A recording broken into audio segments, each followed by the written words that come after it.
All right. Good evening, everyone. We only got like the first row. Let's try again. Good evening, everyone. Good evening. Excellent. Welcome to class. Awesome. Right. Amazing. I'm so excited to be here with you all tonight. I will say this room filled up super quick, so congratulations to everyone for coming and prioritizing study. As we know, study is extremely important for our movement today.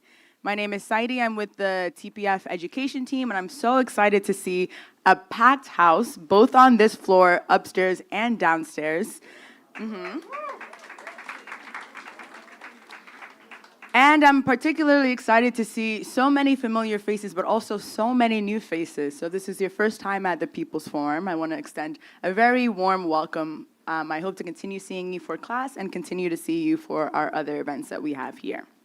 So today is the second session of the course, a short course on Palestine that we are hosting with Professor Rashid Halidi. And today also marks 2 years of ongoing and escalating genocide and ethnic cleansing of the Palestinians.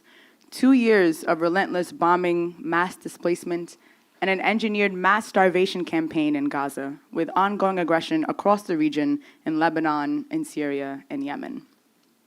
But also, today marks 2 years of ongoing resistance to occupation and the rising of a mass movement of millions of people, not only here in New York, but in Italy, in Cape Town, and every single section of the world, of millions of people who have been transformed through struggle, and those who stand in principle with the Palestinian struggle, because many of us recognize it rightfully as our own. And today, we recognize our responsibility, our immense responsibility, and our dedication to study, to act, and to organize. And we take up that responsibility today with even more urgency, even more determination, and even more clarity. So I'm very excited to welcome you to class today.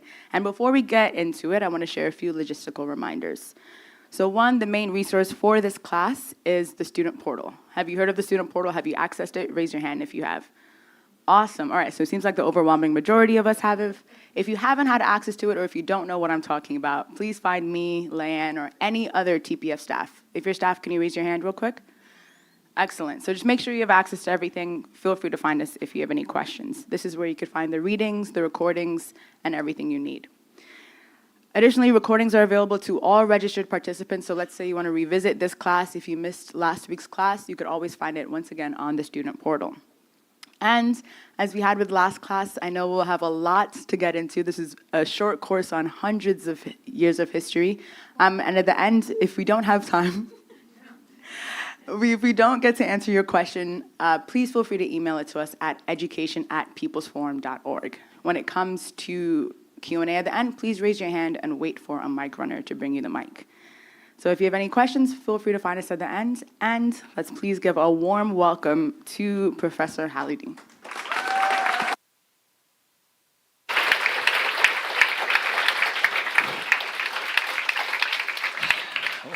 Thank you, Zaidi. I appreciate that introduction, and thank you everybody for being here.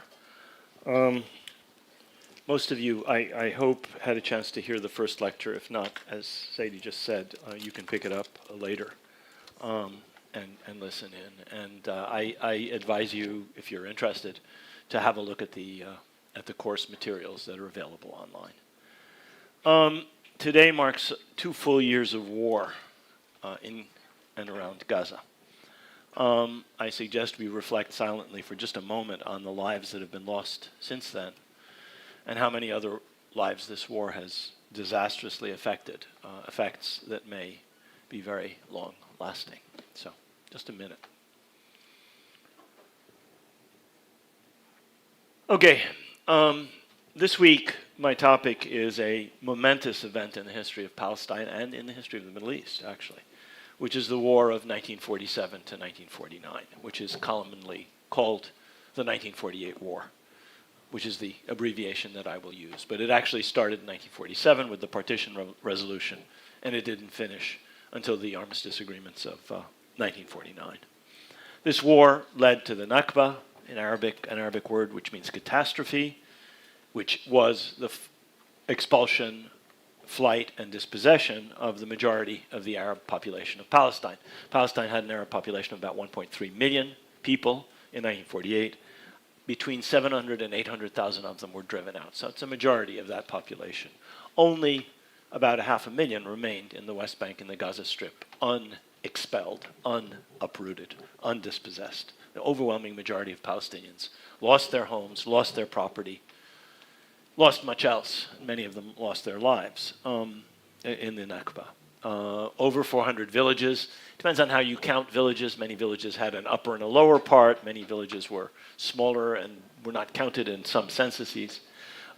My cousin Walid al-Khalidi has counted well over 400, but there are counts of up to 500 villages that were completely emptied of their population, and most of them destroyed after 1948.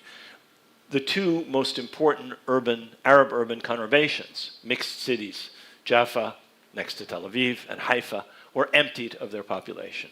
Those were the economic centers of Arab Palestine. They ceased to exist as Arab cities after 1948, as did many other cities and towns. I'll talk about the details a little bit.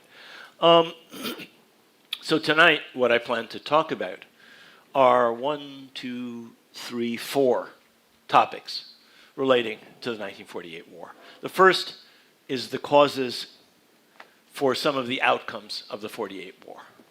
The second is a discussion of partition, the 1947 UN General Assembly resolution passed on the 29th of November of that year, whereby Palestine was supposed to have been partitioned into a Jewish and an Arab state and a internationalized corpus separatum around Jerusalem. So that's the second topic. The third topic will be the course of that war, what happened between 1947 and the armistice of 1949. And the last topic will be the Nakba and its results. So those are the 4 main themes I'm going to focus on this evening. Last week, for those of you who are here or have since heard the talk online, last week I mentioned that historians love to argue about starting dates and periodization. It's one of their little obsessions. I gave a few alternative starting dates for the conflict that we're currently talking about that consumes Israel and Palestine in my talk last week. In addition to just debating periodization and starting dates, historians also love to debate causes. What was the cause of the Great Depression? What was the cause of the Industrial Revolution? They can write book after book after book about that topic. And there is a debate among historians of Israel and Palestine about the most important causes that led to the 1948 war and that produced its outcomes, which is to say the Nakba and the establishment of the State of Israel. So I'm going to talk about that first. Now, you could pick many possible causes for the outcomes of the 1948 war. I'm going to list a few. There are actually many others, but we don't have all night. And you're not professional historians, and you probably are not normal, sensible people who would be bored to death by hearing every single possible cause. I will not do that to you. But I will talk about a few. And the ones I mention, I think, are relevant. The first is certainly external factors, specifically external support for the establishment of a Jewish state in Palestine. This is not obviously a new factor. Great Britain had already, as we saw last week, made the Balfour Declaration, had established the mandate over Palestine, had created the embryo of a Jewish state, or helped to create the embryo of a Jewish state long before 1947. So external support was already there. But World War II and the years leading up to 1947 saw an enormous shift in international support. Britain ceased to be supportive of the idea of a Jewish state. Britain did not vote for the partition resolution in 1947. They were not in support of it. The two actors, the two powers which did so were the United States and the Soviet Union. Now, you have 2 rising suns and you have 1 setting sun after World War II. You have the United States, which becomes the greatest power on earth from that moment until today, in terms of economic production, in terms of military power. In 1945, the United States had 49 or 50% of the world's GDP. The United States produced half of the product of the entire world at the end of World War II. This city was producing 100 ships a month. Brooklyn, the Brooklyn Navy Yard. Small ships, big ships. That's just one port. And you had hundreds of airplanes, thousands of tanks coming out of American factories. The United States was a global economic power on a level not rivaled perhaps since Rome. The Soviet Union was the great victor on land of World War II. Many powers were involved on the Allied side. But the power that destroyed the German army was the Red Army. The power that dominated Central Europe was the Soviet Union. And the Soviet Union, together with the United States, were far, far more important than the declining European powers that had dominated the world basically since Christopher Columbus, right up until World War II. So the setting sun was the British, the French, the Dutch, the Belgians, the European powers that had controlled most of the globe for most of the preceding several centuries. The rising suns, the rising powers were obviously the United States and the Soviet Union, and these two powers both put their shoulders to the wheel of the establishment of a Jewish state. So if you want to see a cause, this is clearly a cause. It's only one, and there are many others, but it's important to mention it at least. A second cause, also very important, were the preparations of the Zionist movement for the establishment of a Jewish state. And again, this is not a coincidence. The whole purpose of the enterprise from the moment that Theodor Herzl put pen to paper was a Jewish state. That's the title of his book. So this was not a project to just have some cultural homeland somewhere, or to have a new sense of nationality, or to provide a refuge for persecuted Jews. It was all of those things, but it was centrally directed at the creation of a state. It was a state-building project. It was a national project from the very beginning of Zionism as a political movement.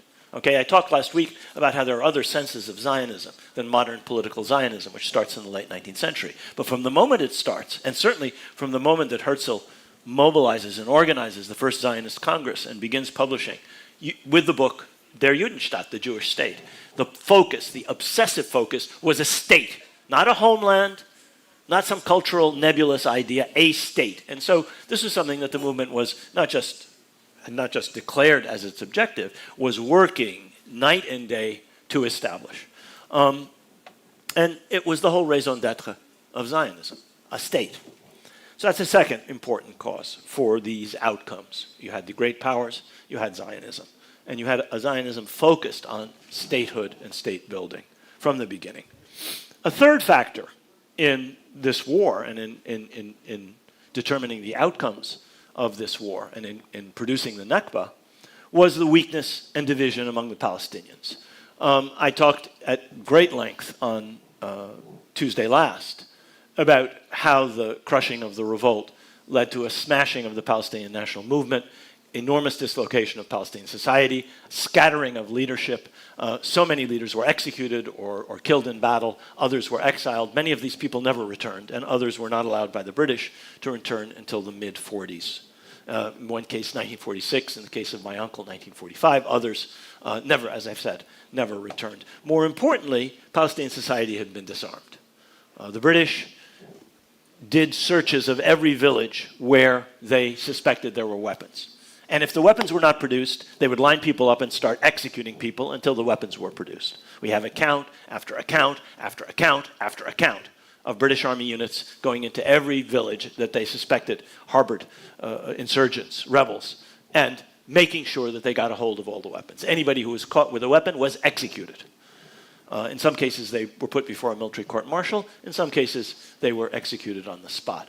That led to a pretty severe diminution of the number of weapons in the hands of Palestinians. And when you combine that with societal dislocation, exile and execution and death in battle of leaders, you were talking about a dissipated, divided, weakened national movement. Divided not only because of internal social and other divisions among Palestinians, but by the systematic work of both the British and the Zionist movement's increasingly effective intelligence unit to sow dissension among Palestinians, to split one group off from another, turn people against one another. Something that we see happening in the southern part of Gaza today, with gangs being formed by the Israeli military to turn against the population, to turn against, mainly I think against Hamas. This is an old tactic. It's a British imperial colonial tactic going way, way back in North American wars.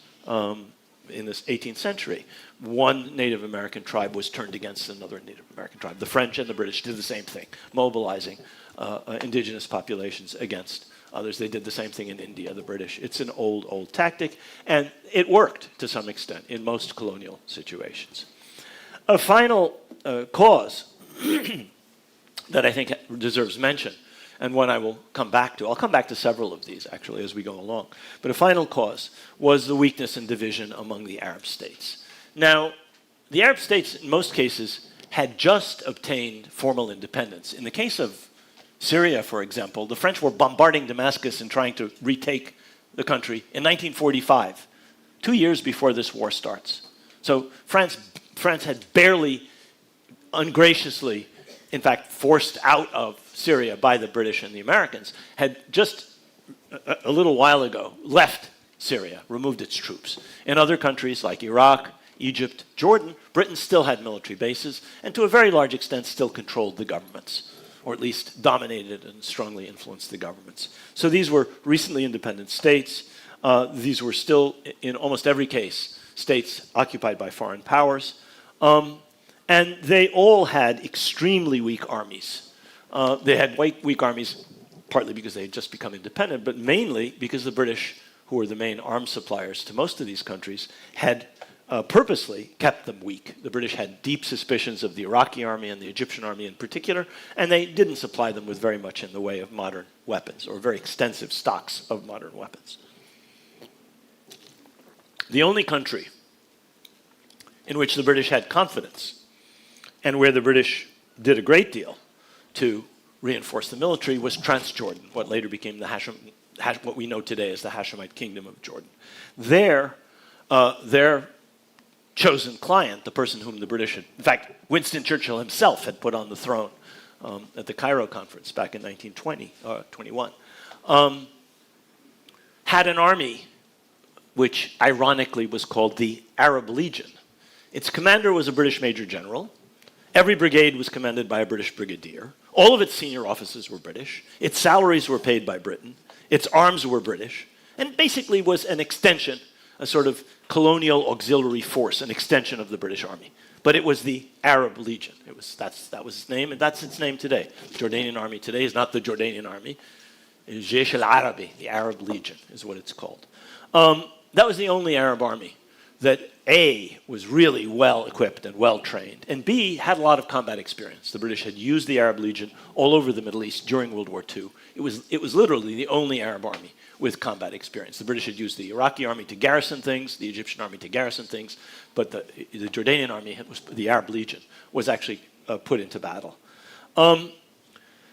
Another cause of Arab weakness was the rivalries between Emir Abdullah, later King Abdullah I of Jordan, King Farouk of Egypt, and Ibn Saud, Abdulaziz ibn Saud, the ruler of Saudi Arabia, the father of the present king and of every single king since him, since Abdulaziz. All of these leaders aspired to be the primary Arab leader, and the rivalries among them were fierce. All of them were particularly suspicious of Abdullah. They saw him as a British pawn, not entirely incorrectly. They saw that he had this enormously powerful army, not huge, but very, very powerful. And they saw that he had ambitions. Abdullah's ambitions had once upon a time extended to Iraq. His ambitions had once upon a time extended to Syria. In fact, he arrived in Jordan from the Hejaz back in 1920, marching up to liberate Syria after the French had taken it away from his brother, Prince Faisal, King Faisal, after they chased the independent Arab government out of Damascus in 1920. You don't need to know all of these details. Don't worry about it. The point is, Guy had ambitions. And everybody in the Arab world knew he had ambitions. He had ambitions for Syria. He had ambitions for Iraq. He had ambitions for... He was described by one British biographer as a falcon in a cage. He wanted a bigger territory. And the area that he'd eyed for a very long time was Palestine. And his minions, his supporters, his allies in Palestinian politics were constantly scheming to help him to expand his territory westward across the Jordan. In 1937, when the British Peel partition plan was announced, it never went anywhere, it included most of Palestine in an expanded Jordanian state. And Abdullah was ecstatic. He thought he was going to get a huge chunk of Palestine. He didn't at that stage anyway. So this was the situation of the Arab countries in 1945, 46, 47. Now, I want to circle back to two of the causes that I just mentioned, Zionist preparations and Palestinian weaknesses. I think both of them require a little more amplification than I was able to give them in this initial sort of outline. Now, as I said, Zionist preparations were no doubt a major cause of the Israeli victory in 1948. The Zionists were fortunate in having a relatively unified leadership, in having a unified political military apparatus.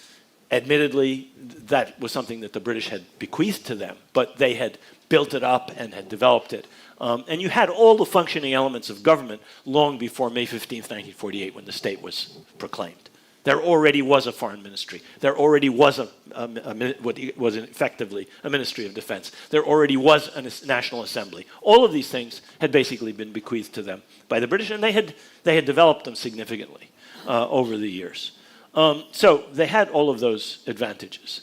And they had, Zionists in Palestine had another element that was an enormously important drive, which augmented their already strong ideological proclivities. And these were the awful revelations of the enormity of the Holocaust, which had only become fully known in the wake of World War II. People knew something awful was happening in Germany, even in the early years of the war. People knew awful things were happening before the war, but much more awful things happened during the war, when the industrial mass murder began and the so-called final solution was adopted. But people didn't know the details. The full details, the full enormity of it only became apparent after the war, when the camps were opened, when Allied troops liberated the very few surviving concentration camp, death camp inmates, and when everybody learned the full enormity of it. And that was an enormous motivation for the Zionist movement, of course. So I think all of these things should be granted. There's no question that they're very important.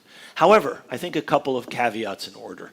The first one is that one can go much too far in accepting the myth of Zionist self-fashioning and self-sufficiency. All right, yes, there was a self-fashioning. Yes, there was self-sufficiency. Yes, of course. Yes, absolutely. No question. But the myth of this is just certainly overblown.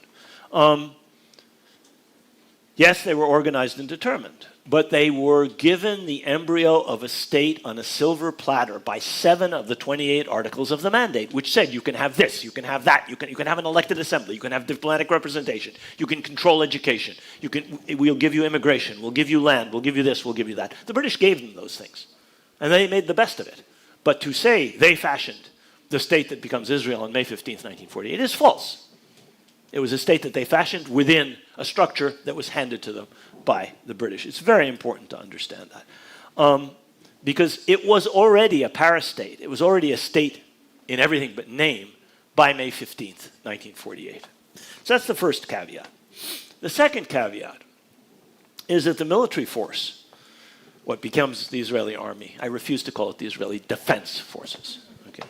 The Israeli army, the military force with which they very quickly destroyed Palestinian resistance. It took them basically a month and a half, end of March till May 15th, to completely destroy Palestinian resistance and take over most of the country. The force with which they did that was not entirely self-fashioned.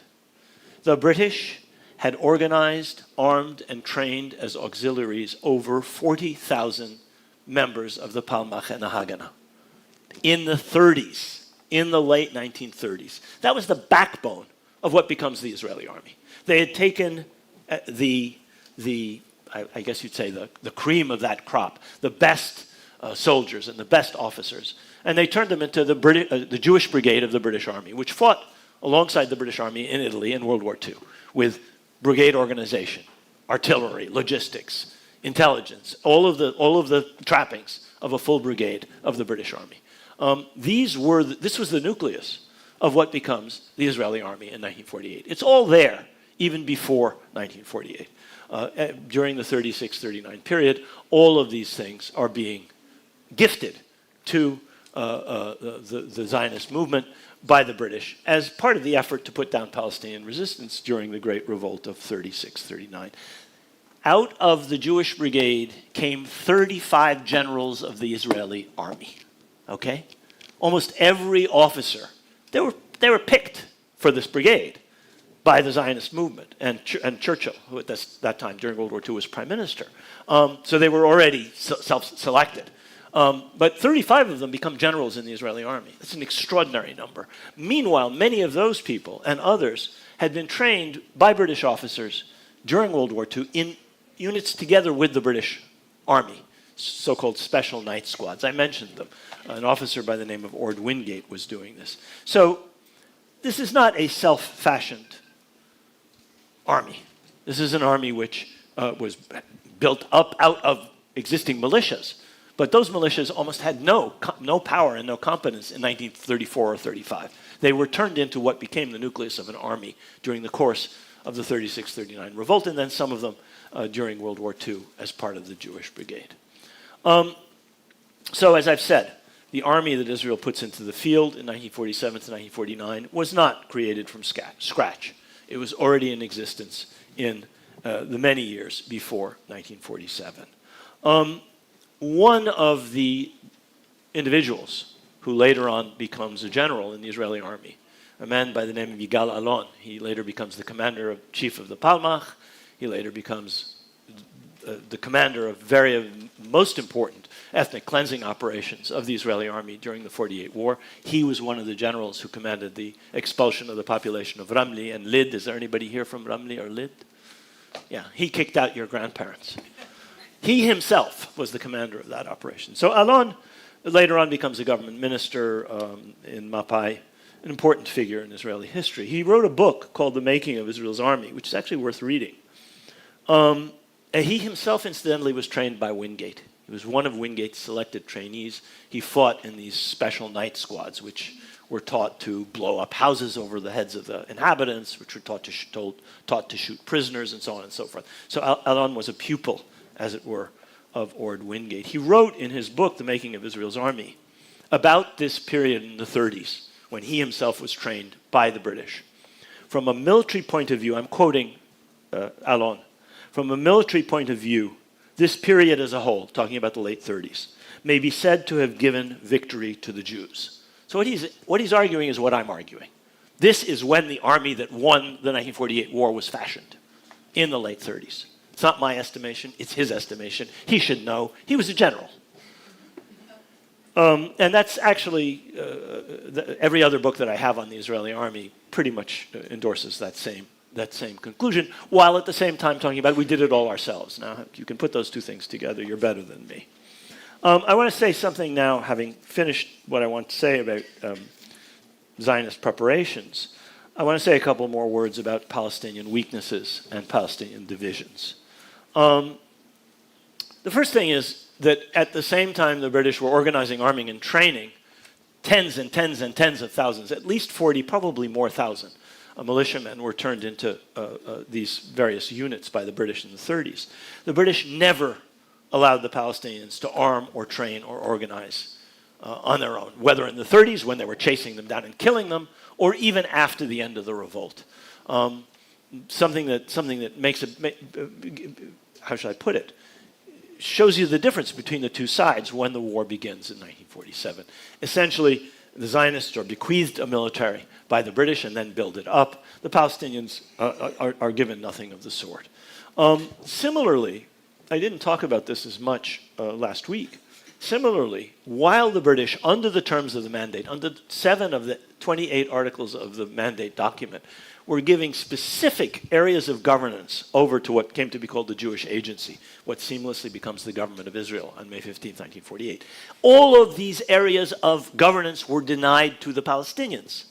There's an elected Jewish National Assembly. Palestinians don't get that. There is something that's called a public body, which is, say, the Jewish Agency, which has diplomatic status globally. It can go to Geneva and make presentations before the Mandates Commission, the Permanent Mandates Commission of the League of Nations. The Palestinians are not allowed anything like that. Educational control. Again, it's given over not to religious organizations, as on the Palestinian side, but to a national organization, which is the Jewish Agency. So again and again and again, the agencies of government, which are encouraged and nurtured and fostered on the basis of the terms of the mandate, are on one side, are denied on the other side to the Palestinians. So they had no governmental forms to match those that the British helped the Zionist movement to create and to develop in the decades before 1947. So you didn't have the military force, and you didn't have the governmental structures which the mandate, the British mandate, had provided to the Zionists. And during this whole period, the British were constantly pushing Abdullah, Prince Emir Abdullah of Jordan, as how shall I put it, their proxy in Palestine. Constantly saying to the Palestinians, well, you know, we tried to give you a chunk of, we tried to hand a chunk of Palestine over to Abdullah so you'd be under an Arab ruler. The Palestinians said, we want to rule ourselves. We want self-determination. We don't want to be under a British stooge whose army is British-controlled and who does exactly what you say. Our problem is you, and you're saying we solve the problem by giving you over to someone who you control? No, we don't want that. But Abdullah kept pushing that, the British kept pushing that, and that continued right through the period, even after World War II and right up to 1947. I'll come back to this, and I'll tell a story which is mentioned in the 100 Years' War book about an encounter that my father had with Emir Abdullah in 1947. Meanwhile, the British continued their policy of divide and rule, playing one Palestinian faction off against another, as they had done during the 36-39 revolt. I can go into some of the gory details, but I'll spare you. It's the typical, imperial game.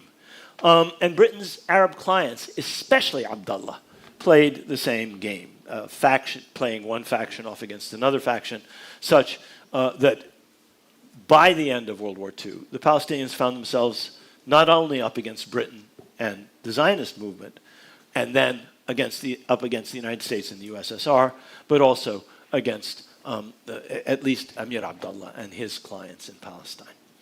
There's one more issue relating to Palestinian internal divisions, which is really quite important.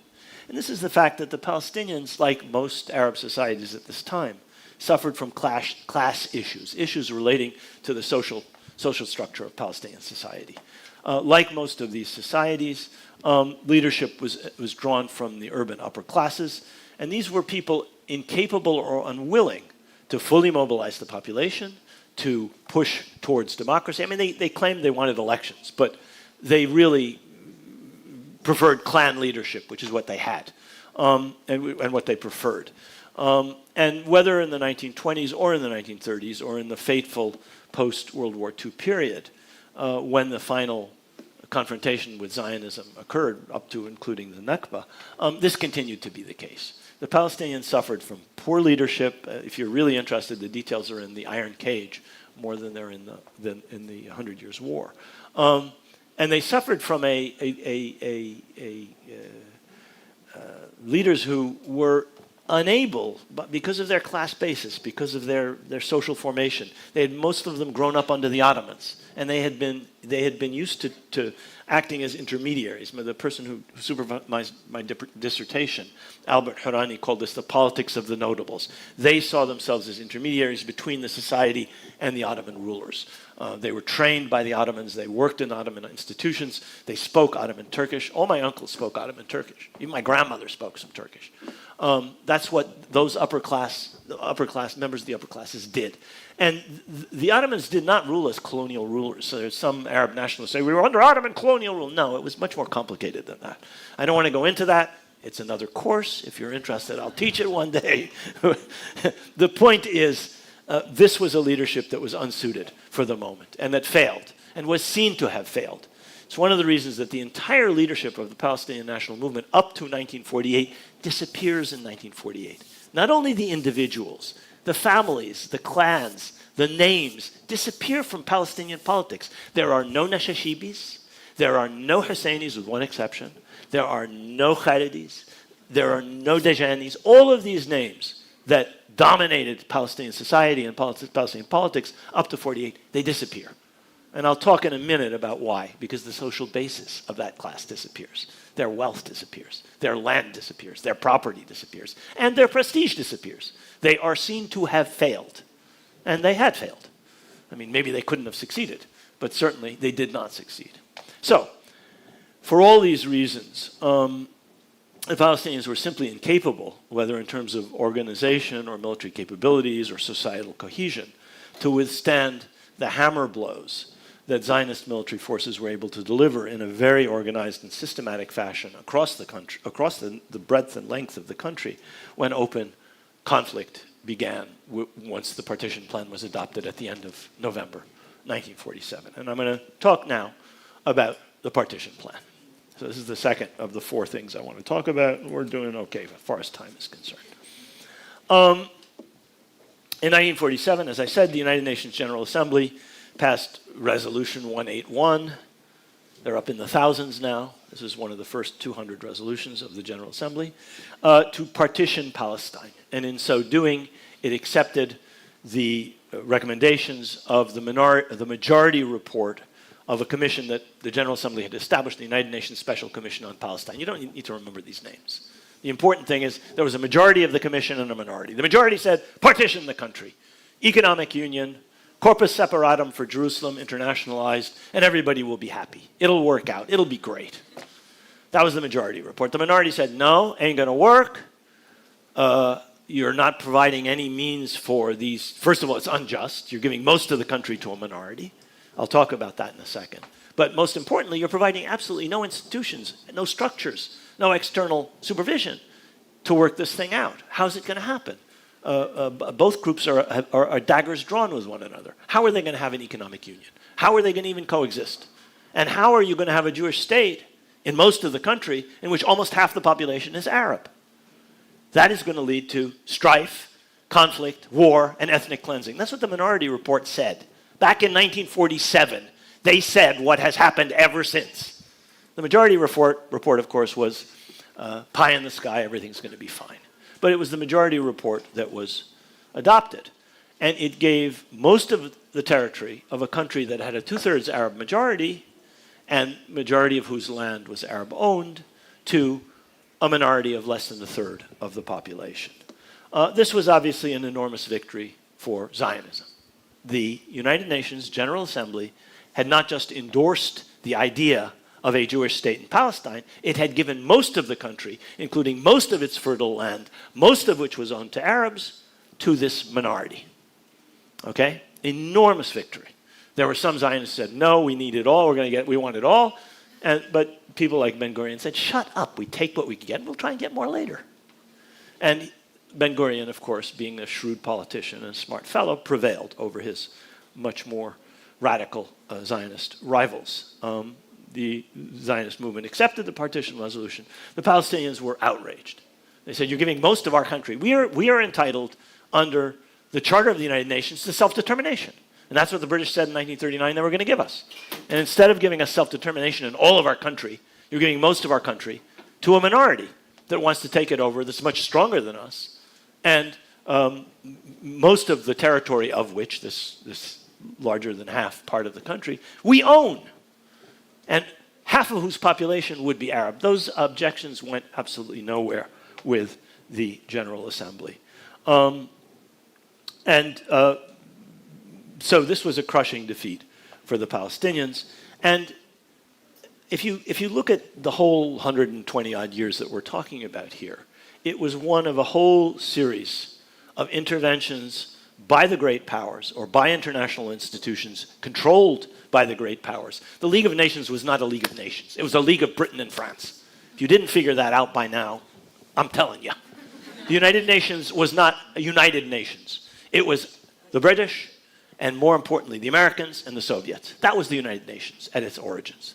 It was, the United Nations, by the way, was the name that the Allies in World War II gave to themselves as they fought Nazi Germany. So they just transited from being the Allies in World War II to being the United Nations. So this lovely building down here on 42nd Street, where my father worked, where I used to spend my afternoons after I left the United Nations school, doing my homework or looking out the window or whatever, actually has its origins in an institution controlled by the great powers. So if you go back to the Balfour Declaration, if you go back to the mandate for Palestine adopted by the League of Nations, if you go back to the 1947 partition resolution, or if you go forward to things that we will talk about, like the UN Security Council Resolution 242 of 1967, these are decisions by the great powers from which the Palestinians are entirely excluded from having a voice. There was no Palestinians in the British cabinet in 1917. There were no Palestinians at the League of Nations when the mandate was adopted. There were no Palestinians in the General Assembly. There were no Palestinians in the Security Council. And in many of these resolutions, they're not even mentioned. Palestinians don't occur. The name, the people, their interests are not mentioned in the Balfour Declaration or the mandate. They're not mentioned in 242. They are mentioned, of course. There's an Arab state is supposed to be created under the partition resolution. So partition came about. This was not something that the British wanted, as I've said. The British had been fighting with the Zionists since the end of World War II. The Zionist movement objected virulently to the British White Paper of 1939, which had limited immigration, limited land sales, and said Palestine would become independent in 10 years from 1939, at which point it was assumed it would have an Arab majority. And the Zionist movement had never accepted that. And they turned, as we know, to the Americans and the Soviets, and eventually got their support by 1947. The British were unhappy. They were unhappy both with the idea of a Jewish state, which they felt would be hostile to them and their interests, and to the idea of a Palestinian state. And they put their money on Emir Abdullah, as we will see. I will come to that in a minute. So partition came about, if you want to step back and ask, how did this happen? How did it happen that Britain had control of Palestine up to World War II, and then after World War II, progressively lost control of Palestine? A country that they had their eyes on since 10, 12 years before the Balfour Declaration, which they had considered strategically important to them. How did they lose control of Palestine? It came about partly because by 1945, the British found that they simply could not, or 47, 46, sometime in the immediate post-war period, found that they could not reconcile the contradictory strands of their policy going back to World War I. On the one hand, they had issued the Balfour Declaration. On the other hand, they'd promised independence to the Arabs and had created a whole series of Arab client regimes. And there was no way by the end of World War II to reconcile these two contradictory British strands of policy. Moreover, Britain was no longer the dominant power in the Middle East. In 1941, something really important happened. The Japanese attacked Pearl Harbor. Germany declared war on the United States. Within a year, American troops were in Iran and American troops were in Morocco and North Africa. They have never left the Middle East since. The United States, the moment Pearl Harbor happens, becomes the dominant world power. And within a year, it is the dominant Middle East power. Now, the British are still there. The French are still there. They fight rearguard colonial actions up into the 60s in Algeria, in the Gulf, and so on and so forth. But basically, their day is done.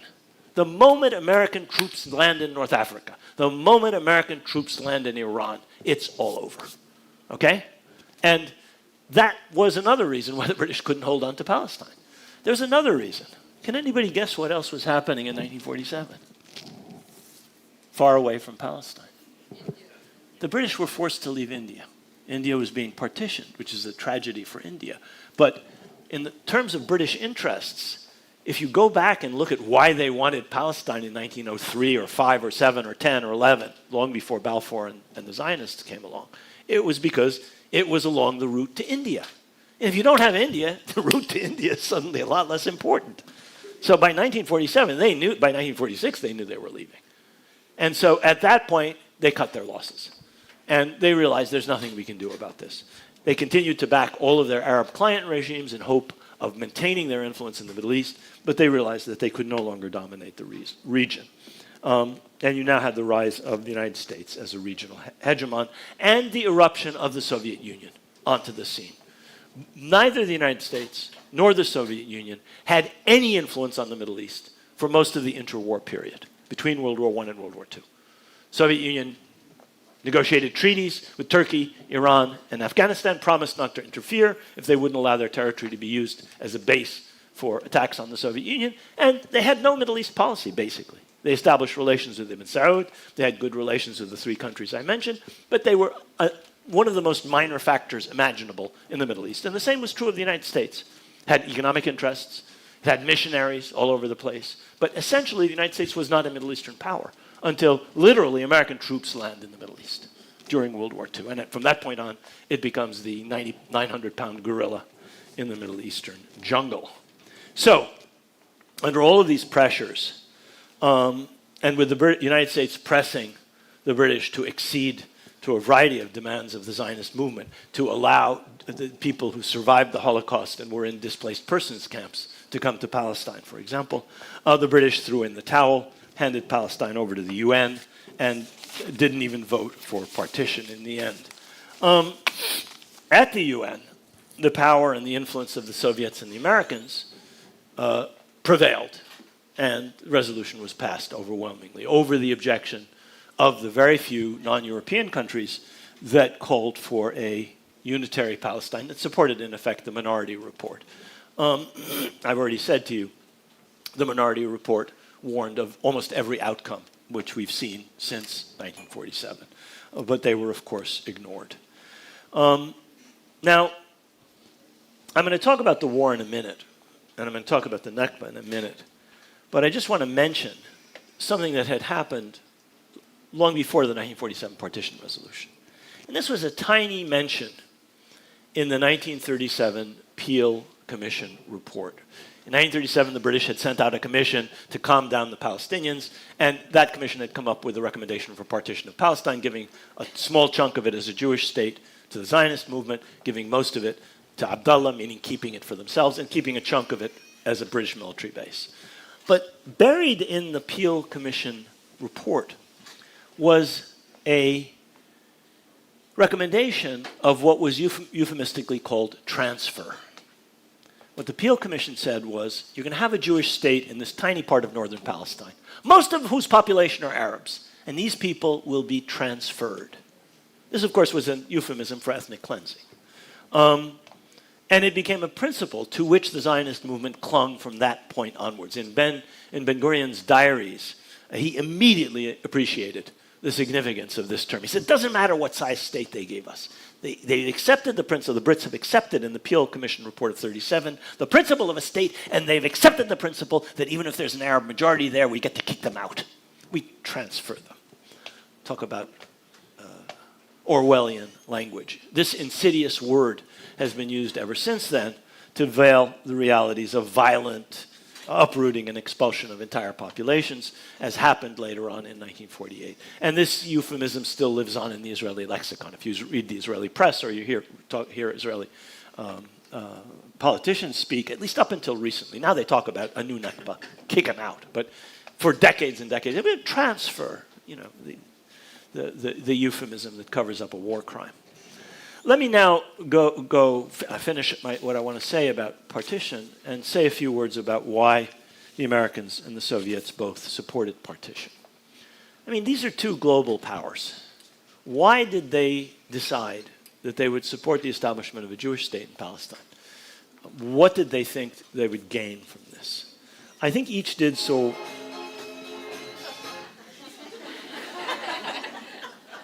You guys, you want a musical accompaniment? I'm sure it can be arranged. I think each of these two powers did this for an entirely different set of reasons, some domestic, mainly strategic. From the point of view of the United States, there was clearly a domestic motivation. At one point, all the American diplomats posted across the Arab world were summoned to Washington to speak to the president about what they thought should be done. And they tried to admonish the president, saying to him, look, your support of it, this was in 46 or 47, your support of a Jewish state is going to alienate a lot of people across the Arab world. It's going to cause these unending problems for the United States. And so they went on and on and on talking about the strategic consequences of the establishment of a Jewish state. And Truman sort of shook his head and he said to them, this is in the memoirs of one of the diplomats who was present. He said, I'm sorry, gentlemen, but I have to answer to hundreds of thousands who are anxious for the success of Zionism. I do not have hundreds of thousands of Arabs among my constituents. So what he basically told these American diplomats is, you know, maybe you're right, maybe you're wrong, but the people I have to answer to really care about the establishment of a state and our Zion, and for the achievement of the aims of Zionism. I don't have anybody among my constituents who feels differently. I would argue this was and still is the domestic aspect of U.S. support for Israel, reinforced obviously by a diplomatic, organizational, media, and lobbying campaign, which goes back well before World War II. It goes back to World War I, when David Ben-Gurion, first Prime Minister of Israel, and Yitzhak Ben-Zvi, second President of Israel, are kicked out by the Ottomans and end up where? New York City. What were they doing? They were organizing. They were doing information. They were building up the basis of this machine that we see, which basically furthers the interests of Zionism and later on of the state of Israel. In World War II, Ben-Gurion makes one of his multiple trips to the United States together with Chaim Weizmann, and they hold the Biltmore Conference. I talked about this the other day. Up here on, I think, Lexington Avenue was the Biltmore Hotel. At which, for the first time, the Zionist movement says, we're going to take over Palestine and turn it into a Jewish state. The term used was Jewish Commonwealth. But those are testaments to constant work in building up a base in the United States and in other countries in Western Europe, which continues to the present day with things that you know about, like AIPAC and the Israeli Ministry of Strategic Affairs. I don't think it exists anymore, but it was there for a number of years, and myriad other efforts to propagate an Israeli point of view. And this is something that is spread to the rest of the world. You have similar efforts in Africa and Asia. You have similar efforts in the United Arab Emirates and in Morocco. You have efforts everywhere to propagate an Israeli point of view. And they were well crafted. They've usually been very, very successful. But that's only part of why the United States supported a Jewish state. I think the most important reason, and I argue this to this day, was not President Truman's telling these American diplomats, look, I got to worry about my constituents who care about Israel or about establishing Israel.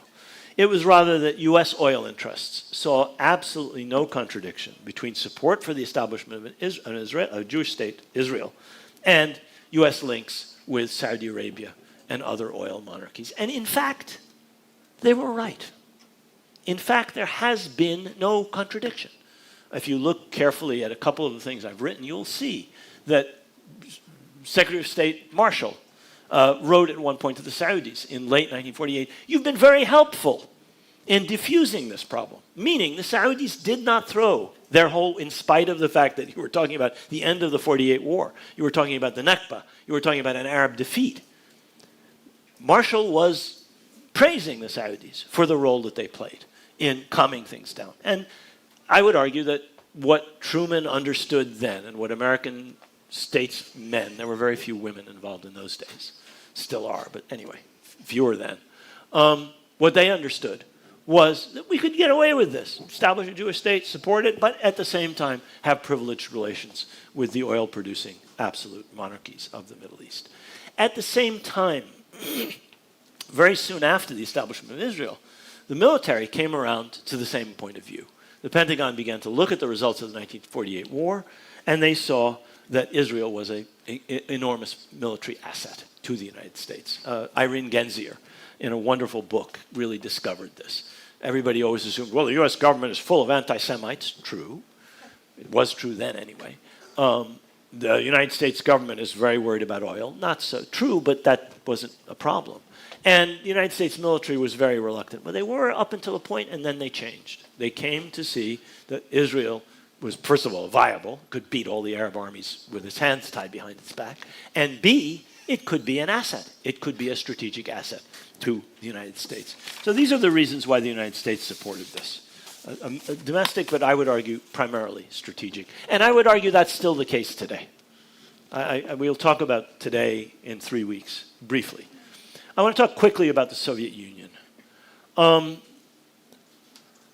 Soviet Union had traditionally been not only anti-nationalist, but vehemently anti-Zionist, right up until World War II. Sometime after World War II, this changed. And we're not exactly sure why, but it appears that Stalin saw an opportunity. Whether this was an opportunity for different communist parties to win people over by its support of Zionism, or whether, I think, more likely, this was a strategic perception on his part.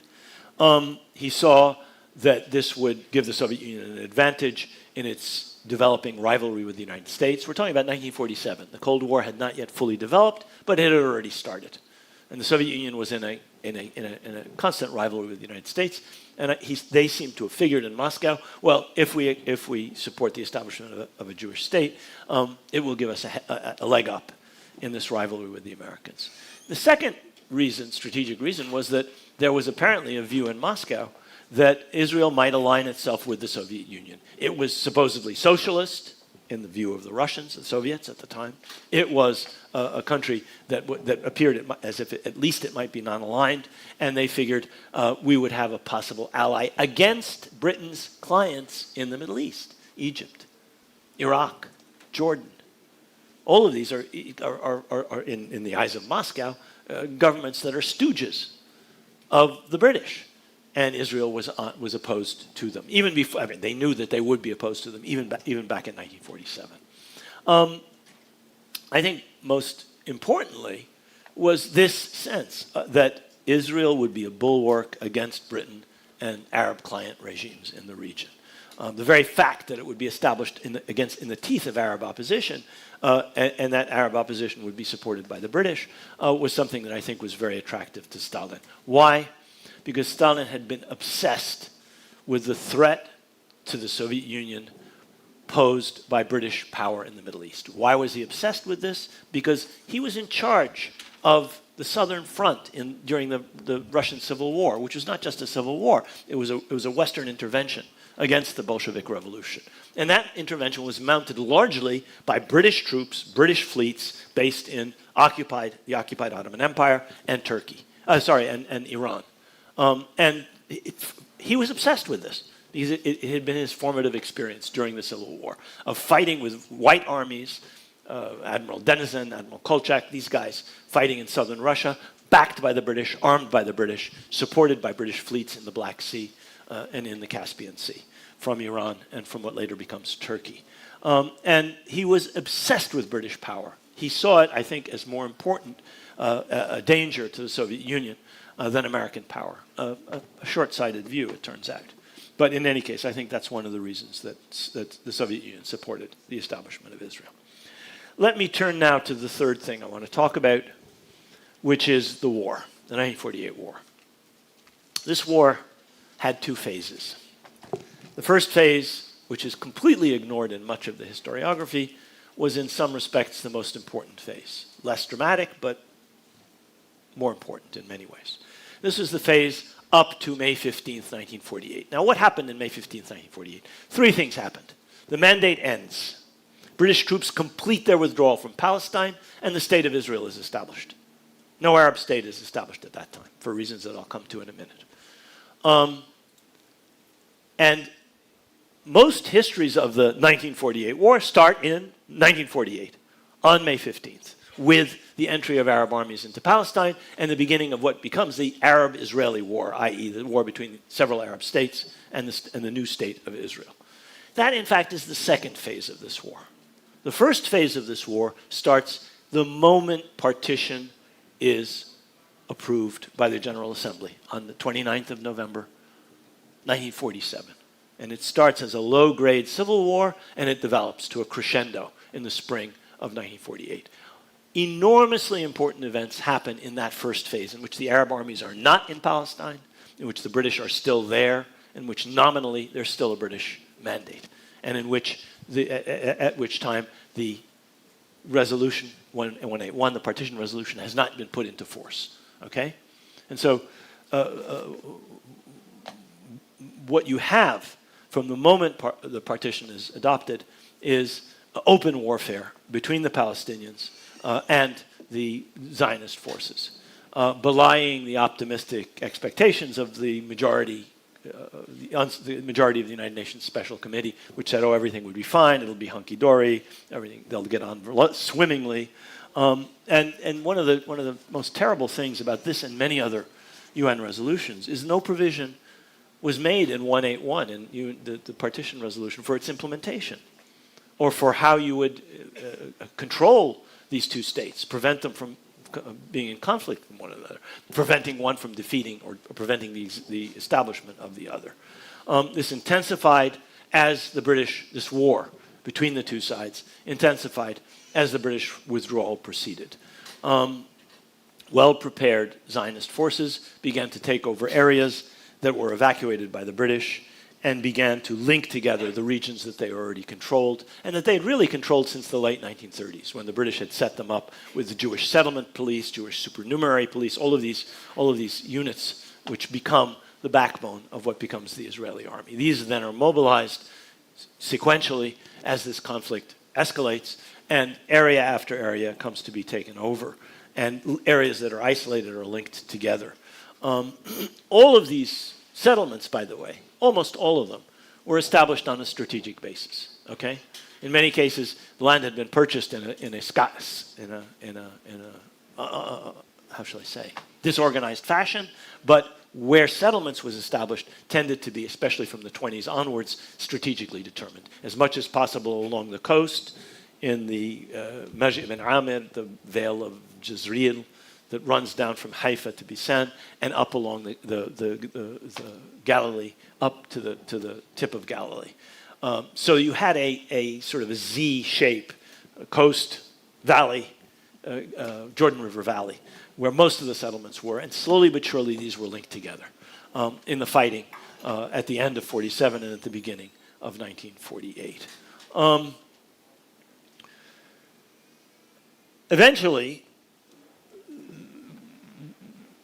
this series of small offensives, which were outlined in Plan A, Plan B, Plan C, reached a point by the end of March where it was time for a major offensive, and this was the offensive that was launched as part of what was called Plan Dalet or Plan D. There's a reading by Khalidi in your reading packet, which you can look at, and this is triggered in late March of 1948. Less than 2 months before the British are supposed to leave, less than 2 months before the end of the mandate, less than 2 months before these two states are supposed to come into being. This plan lays out the strategic deployment of these centralized Zionist forces in order to take over the major cities in the coast, Jaffa and Haifa, in order to knit together the entire coastal region, in order to take over the last areas of Palestinian resistance between them, in order to open the route to Jerusalem, which is constantly blocked by Arab ambushes, and in order basically to create a centralized nucleus for what was to become the State of Israel, connecting all these areas controlled by these settlements that had been strategically deployed over time. Village after village is conquered. In April and May, Haifa and Jaffa fall. Each of these cities had 60 or 70,000 Arab residents. They were mixed cities. Haifa had a majority, a Jewish majority, but a huge Arab minority. Jaffa was an Arab city alongside the much larger Jewish city of Tel Aviv, new Jewish city of Tel Aviv. Both cities are emptied of their inhabitants in these offensives. As I've said, hundreds and hundreds of Arab villages are conquered, and all of this is accompanied by the expulsion of their populations, encouraged by a few massacres, and tales that are spread both by word of mouth and also by Israeli propaganda of rape and looting as part of a psychological war offensive. Leave, or your family will be attacked. Leave, or your women will be attacked. Leave, or this or that will happen to you. So we had a situation where a modern, fully fledged army, which essentially, as I've argued, was bequeathed to what becomes Israel by the Brits, and which had developed since World War II into a countrywide force, was facing the considerably inferior, considerably weaker, much less well-organized Palestinian forces that were not centrally organized and that were not adequately armed. There are stories that you read in the accounts of 1948 of Palestinian leaders going to Damascus to beg the Arab League for a few hundred rifles. You didn't have this problem on the Zionist side. You had surreptitious supplies of American weapons coming in even before the British leave, and once the British leave, you have a massive rearmament of what becomes the Israeli army by both the Soviets through the Czech arms deal, and by the Americans. Again, in some cases surreptitiously, in some cases nothing similar comes to the Palestinians. And the result was never in doubt. By the end of the first phase of the war, in other words, by May 15th, 1948, when the State of Israel is created, 300,000 Palestinians have already been driven out of the country. The Nakba has already started before the state is even established, because the biggest Arab urban populations in Haifa and Jaffa, in the western districts of Jerusalem, people think, West Jerusalem is Jewish, East Jerusalem, I know. There are 30,000 Palestinians living in the western parts of Jerusalem. They're all driven out before May 15th. So 60, 70,000 in Haifa, 60, 70,000 in Jaffa, maybe 20 or 30,000 in Tiberias, maybe 20 or 30,000, maybe 15 or 20,000 in Bisan, 30,000. The majority of the Arab urban populations, the overwhelming majority of the Arab urban populations in all of Palestine are driven out of the major Arab cities, Haifa and Jaffa in particular, and several others, the western quarters of Jerusalem, before May 15th, 1948. These are the areas where most Palestinian industry was. This is the areas where most Palestinian commerce was. This is the area where most Palestinian agriculture was centered, in the sense that it was urban landlords ran the orange groves along the coast. This is the area in which Palestinian cultural and intellectual activity was centralized. These areas are conquered even before the State of Israel comes into being. The road to Jerusalem is opened. A variety of senior Arab leaders are killed in battle. I can talk about their names. You don't need to know their names. And the result, as I've said, was never in doubt. Palestinian resistance is completely crushed by the time the State of Israel is established. And that brings us to phase two. The state is established, immediately recognized by the United States and the Soviet Union, immediately armed by the United States and the Soviet Union.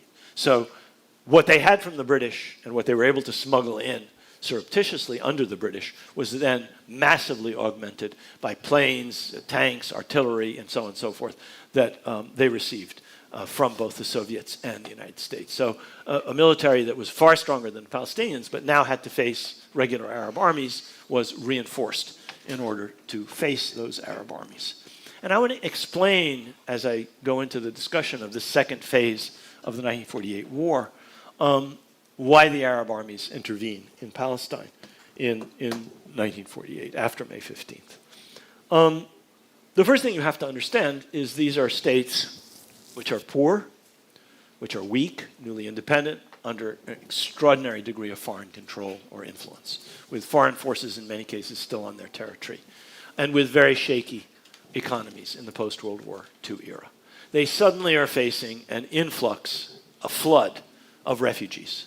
Some of them go to what is now the West Bank. Some of them flee to other parts of Palestine. Many of them, however, end up in Damascus or Saida or Beirut or Amman. And you suddenly have people pouring in some cases people who already had connections in those places, but in most cases penniless refugees with absolutely nowhere to go and nowhere to live. And this causes enormous upheaval in these Arab capitals. What are we going to do? These guys are overrunning the country. They've taken Haifa, they've taken Jaffa, these two cities that were, in many cases, rivaled Beirut or rivaled Alexandria as, wonderful coastal cities where all kinds of interesting stuff was happening. And people all over Syria, all over Lebanon, all over Jordan, Iraq, Egypt, especially the countries that were receiving these refugees, were deeply affected. Public opinion was roused. And they forced the Arab governments to begin to contemplate something that they were very, very unwilling to do, except Abdullah, which is to intervene in Palestine. The Egyptians, up until late May 1948, the Iraqis up until late May 1948, the Syrians up until late May, or just before May 15th, up until May 15th, were very reluctant to intervene. The only guy who was hot to trot was Amir Abdullah. He and the British had already planned this. If you're interested in the details, read the Avi Shlaim book, Politics of Partition, that's in your reading packet. He goes into it in minute detail. It's by far the best account of this. And the argument which was made by the general staffs of the Iraqi army and the Egyptian army to their political leaderships was, we can't intervene because we're unready militarily. We shouldn't intervene because it means we're challenging the United Nations. There's a UN resolution. And we shouldn't intervene because the British won't let us intervene. The British don't want us to intervene. This was certainly true of Egypt and Iraq. The British did not want them to intervene. They wanted Abdullah to intervene. He was Britain's chosen instrument. And in fact, I will tell you a little story about this. Because in the lead up to the partition resolution, Abdullah had been trying quite assiduously to persuade the Palestinians that he could protect them. Accept this resolution that's going to come down the pike, accept the partition of your country, and I, with British support, will protect you. I will provide you with, in effect, protection. I will be your guarantor. And the Palestinians consistently refused this. I know this because just as my father called me in at one point when he was very sick. He died within a few months of the time of his telling me this story. He says, sit down, I want to tell you a story. So I'm like, this is 1968. I'm like 20 years old. What's he going to tell me? I sit down. He says, in 1947, your mom and I were in Jerusalem. We were visiting Palestine. We were setting up something that we were going to do after I finished my PhD at Columbia, of all places. And he says, my brother calls him in. He says his brother calls him in, my uncle Hussein. Hussein was the former mayor of Jerusalem. He was the senior member of the Arab Higher Committee in Jerusalem.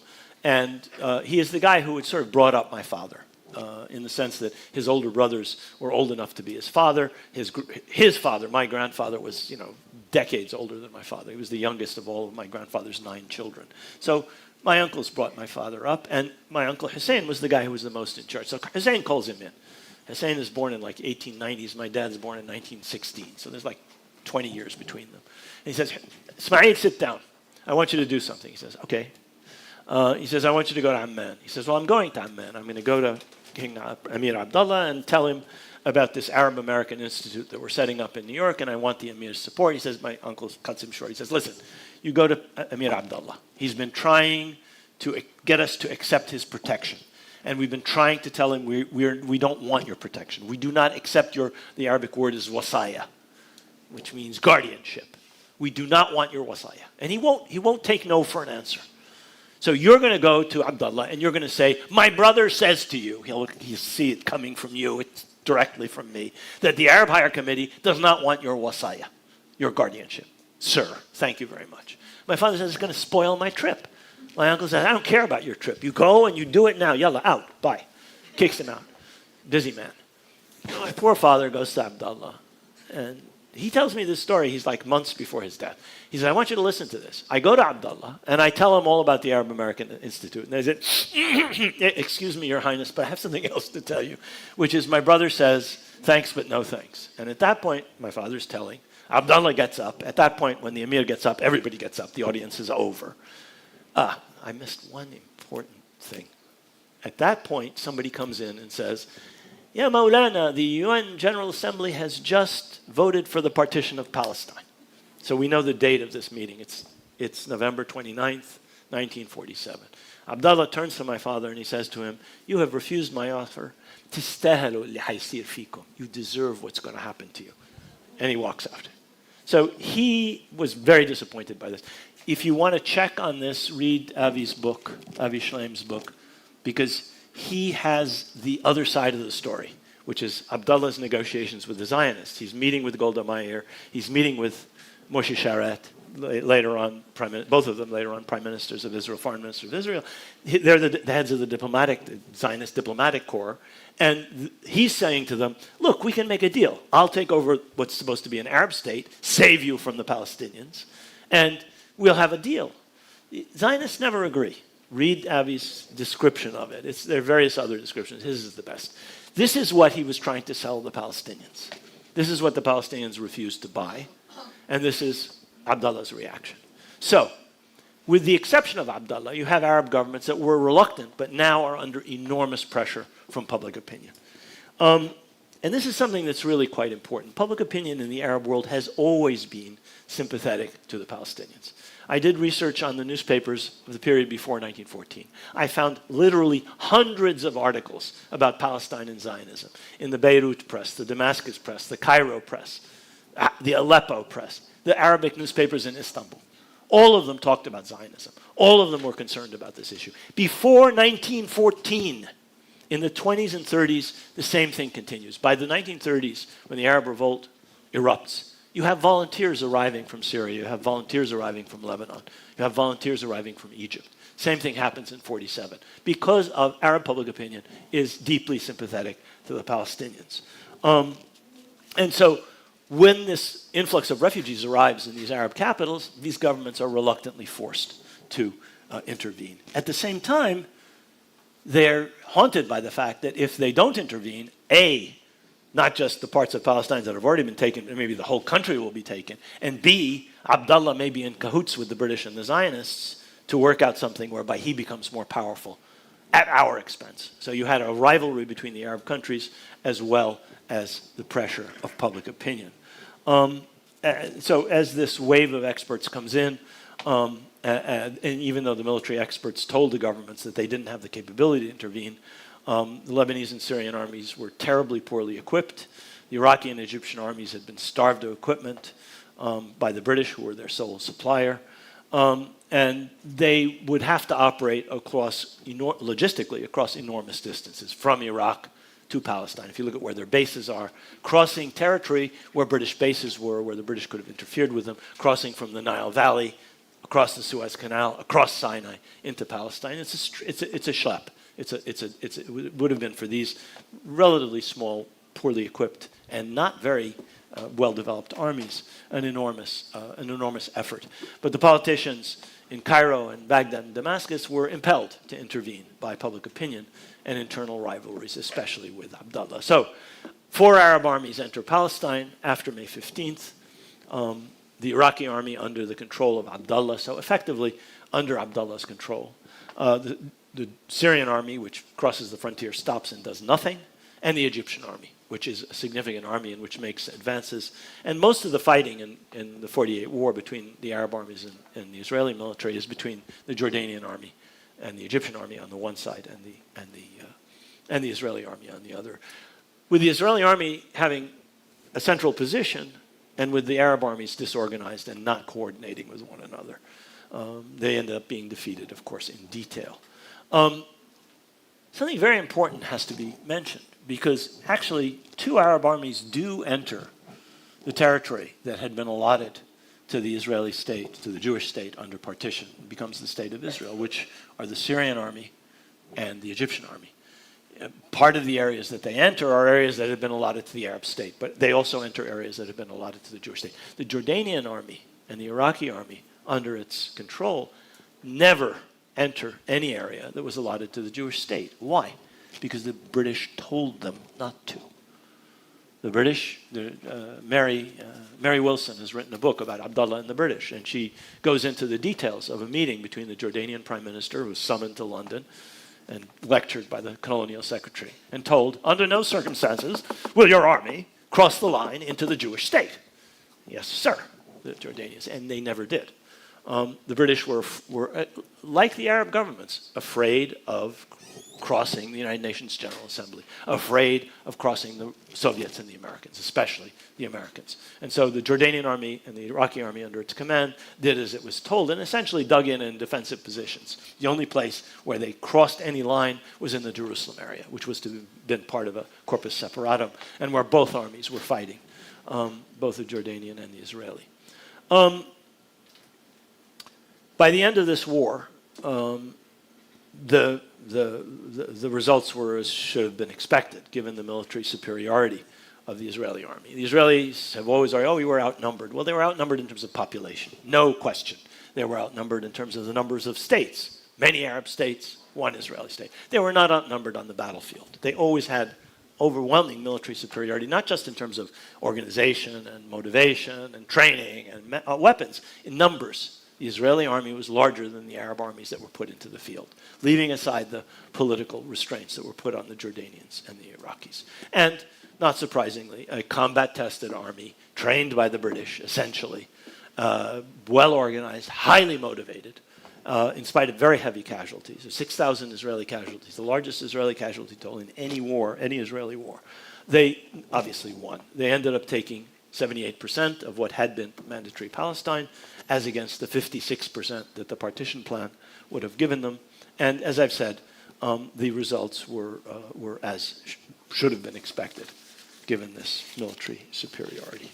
Okay, that's the third thing I wanted to talk about. I have just a little bit more, well, a lot more, but I'll try and summarize it, in which I talk about the Nakba and its aftermath. I'll have a sip of water here.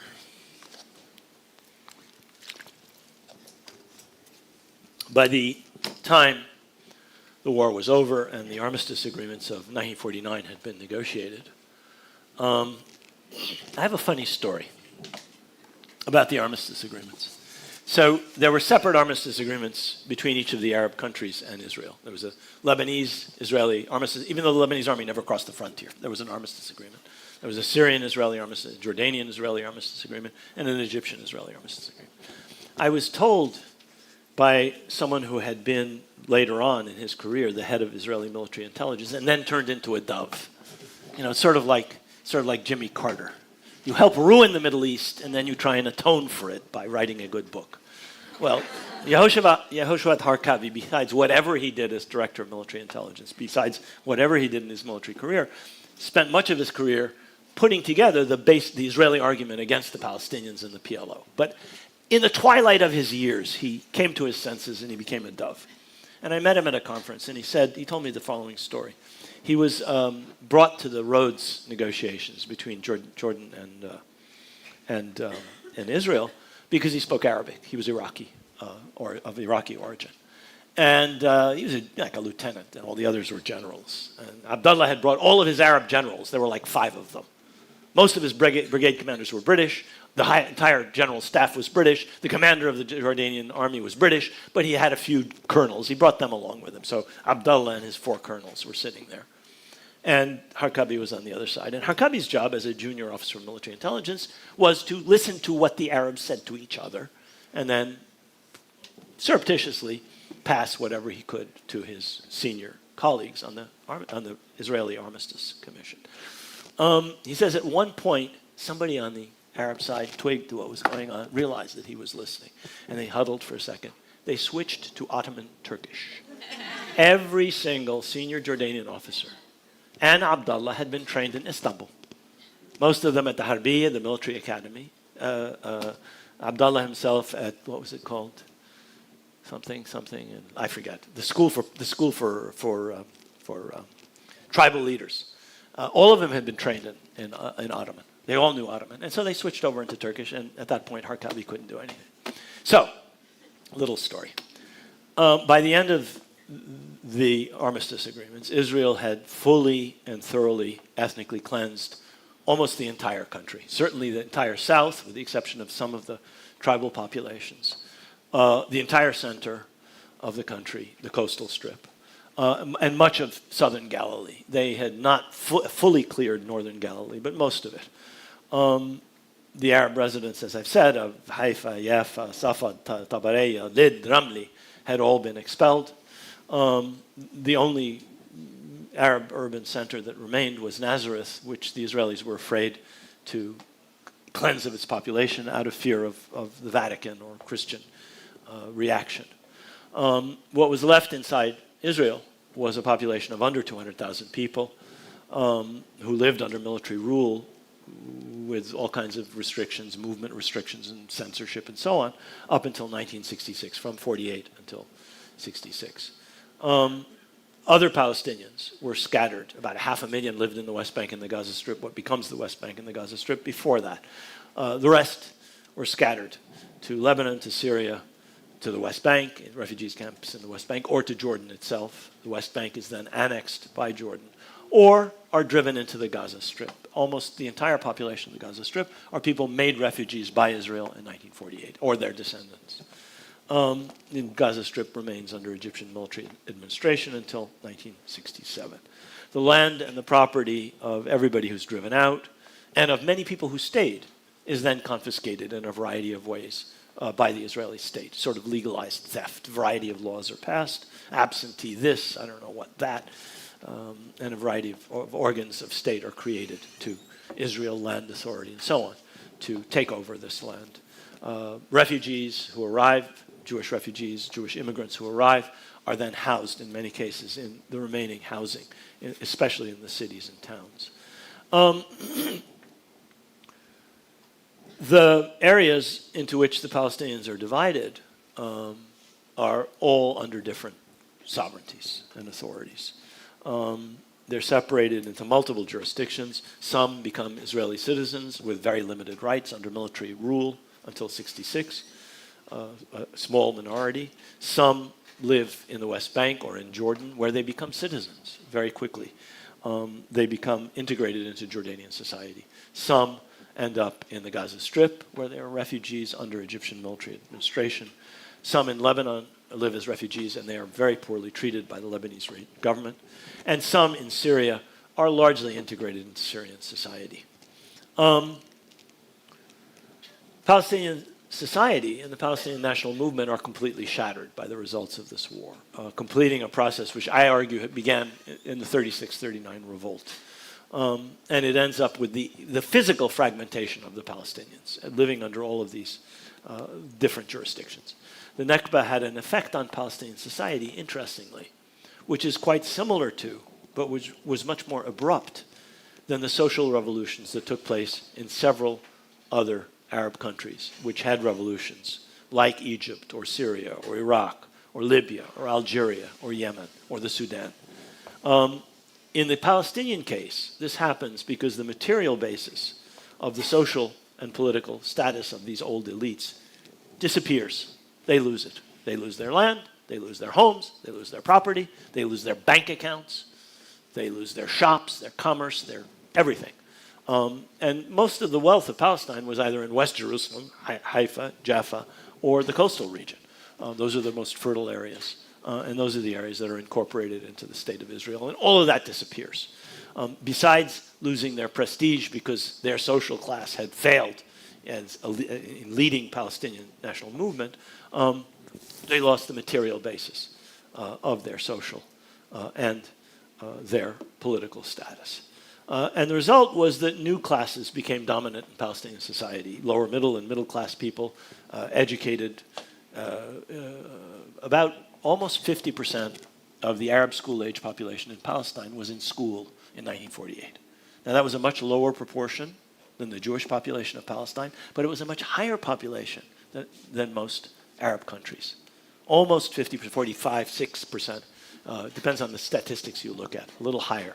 But just under half of the school-age population was in school. In the cities, 80-something% of the boys and almost 70% of the girls were in school. So you had a largely literate young part of the population.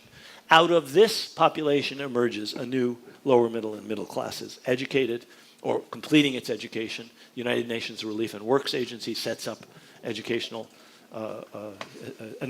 system in the refugee camps. And these people develop into the new leadership of the Palestinian national movement out of the ruins of Palestinian society in the 1950s and 60s. And the irony is this is the same kind of thing that's happening in Arab countries as a result of revolution and social revolution. There, people lose their land because of land reform or confiscation or nationalization. In the Palestinian case, they lose their land and their property and their status because of the Nakba. And amongst this newly empowered set of lower and middle and lower class and working class populations, resistance groups eventually emerge. I'll talk about that stuff next week. Now, in almost every case, the Arab governments, which controlled large parts of the Palestinian population, whether in Jordan and the West Bank, or whether in the Gaza Strip, or whether in Syria, or whether in Lebanon, were very wary of independent Palestinian political action, and they repressed it. Why did they do this? Because they were terrified of Israel. They had just been whipped by Israel. They had been decisively defeated by Israel. Israel was much more powerful than they were. Israel was backed by the United States and the Soviet Union. They had no desire to see the Palestinians provoke the Israelis. And so there's story after story after story of the Egyptian secret police or the Jordanian army trying to stop people from carrying out attacks on Israel from bases in the Gaza Strip or bases in the West Bank or anywhere else. The Lebanese army does the same thing with much less effect. Now, in responding to this repression by the Arab regimes, these nascent nationalist movements appealed over the heads of the governments, over the heads of these regimes, to Arab public opinion. And I've already said, Arab public opinion was broadly supportive of the Palestinians in spite of government repression. In the few democratic regimes in the Arab world, Egypt before 1952, Syria up until 1949, and then again in the 50s and again in the 60s, or in Lebanon, or in Kuwait, or in Jordan for a couple of years, the Palestinians enjoyed widespread, you can see in the democratic spaces that are briefly allowed in some of these Arab countries, you can see the support that the Palestinians have. When the repression comes down, as in Egypt today, or under Abdel Nasser generally, and every military regime since, it's much harder to see this. Arab absolute monarchies and military and party dictatorships, the Ba'ath, or the Saudi regime, or the whatever Gulf regime you want to talk about, drove this support, popular support, underground, and where it could, tried to co-opt it for regime purposes. And so you have Arab regime exploitation of the Palestinian cause as a means of both trying to appease their own domestic opinion and to try and control the Palestinians. The term Nakba, disaster or catastrophe, was first popularized immediately after the war, in fact in 1948, before the war was over, by a Syrian intellectual, a professor at AUB, a one-time politician, by the name of Constantine Zayq, Z-R-A-Y-Q, Zayq, in a book that was called Ma'na an-Nakba, the meaning of the disaster. And this idea that the Palestine war and the expulsion of the Palestinians, what happened in Palestine, was a disaster for the Arabs, not just for the Palestinians, becomes a theme in Arab literature, but especially in Palestinian literature. You have poets like Fadwa Ta'an, you have writers like Ghassan Kanafani or Amir Habibi or Sahar Khalifi, a poet like Mahmoud Darwish. All of them feature this idea in their work, and many others, many Arab writers, many Palestinian writers.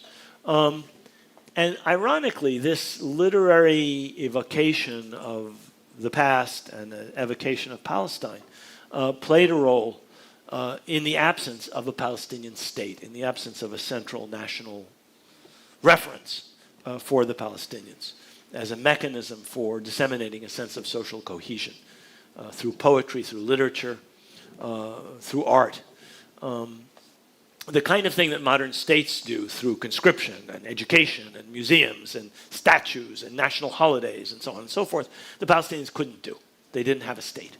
But they did have a literature, which became an Arab literature. And it doesn't make up for the absence of a state, but it played a role, as I've said, in providing a sense of social cohesion. And eventually the PLO emerges in the 1960s, and it begins to play some of these roles of providing a forum. But it never was a sovereign state, never had control over territory, and never had control over an educational system and museums and so forth. And so it could never play quite that role. The 1930s and the 1940s had already shown a problem that the Palestinians had always faced and that they continue to face, which was not just the problem of dealing with Zionism and later the State of Israel, and not just the problem of dealing with Israel and before it Zionism's external patrons. This was the problem of the interference of Arab states and the rivalries between Arab states. And there are various really important episodes where you can see this happening again and again and again. At the end of the 1936 general strike, the revolt starts in April with a general strike that lasts for 6 months. By October, the Arab states are intervening, telling the Palestinians, you got to stop, you got to stop. And of course, it's not just the Arab states, it's the British.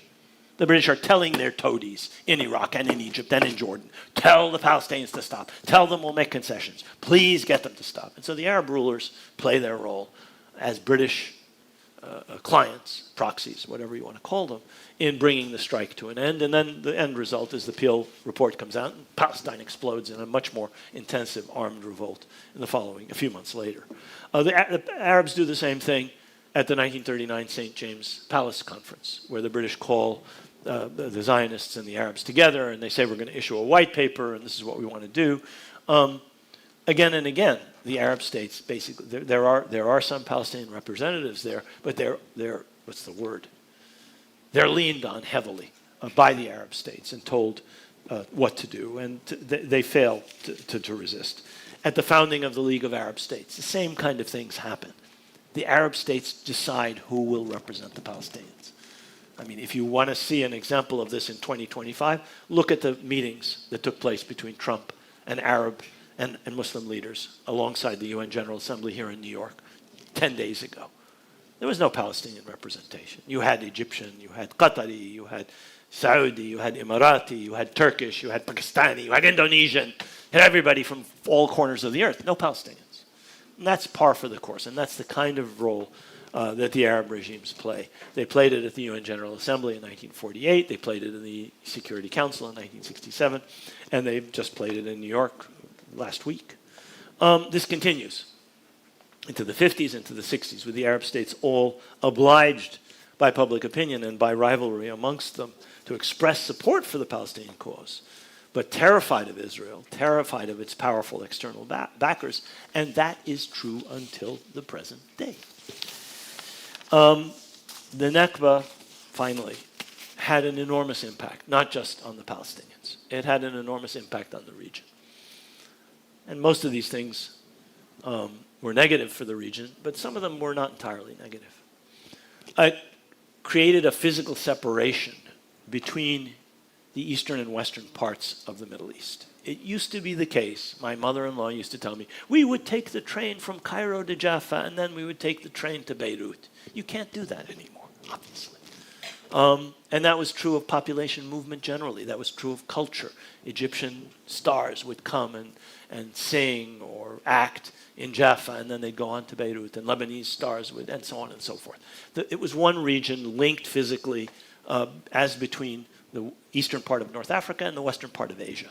And Palestine was, as it has been since the Hittites and the Pharaohs, the transit point for this. Well, that transit point is cut off from 1948 onwards, both physically and culturally and in other respects. The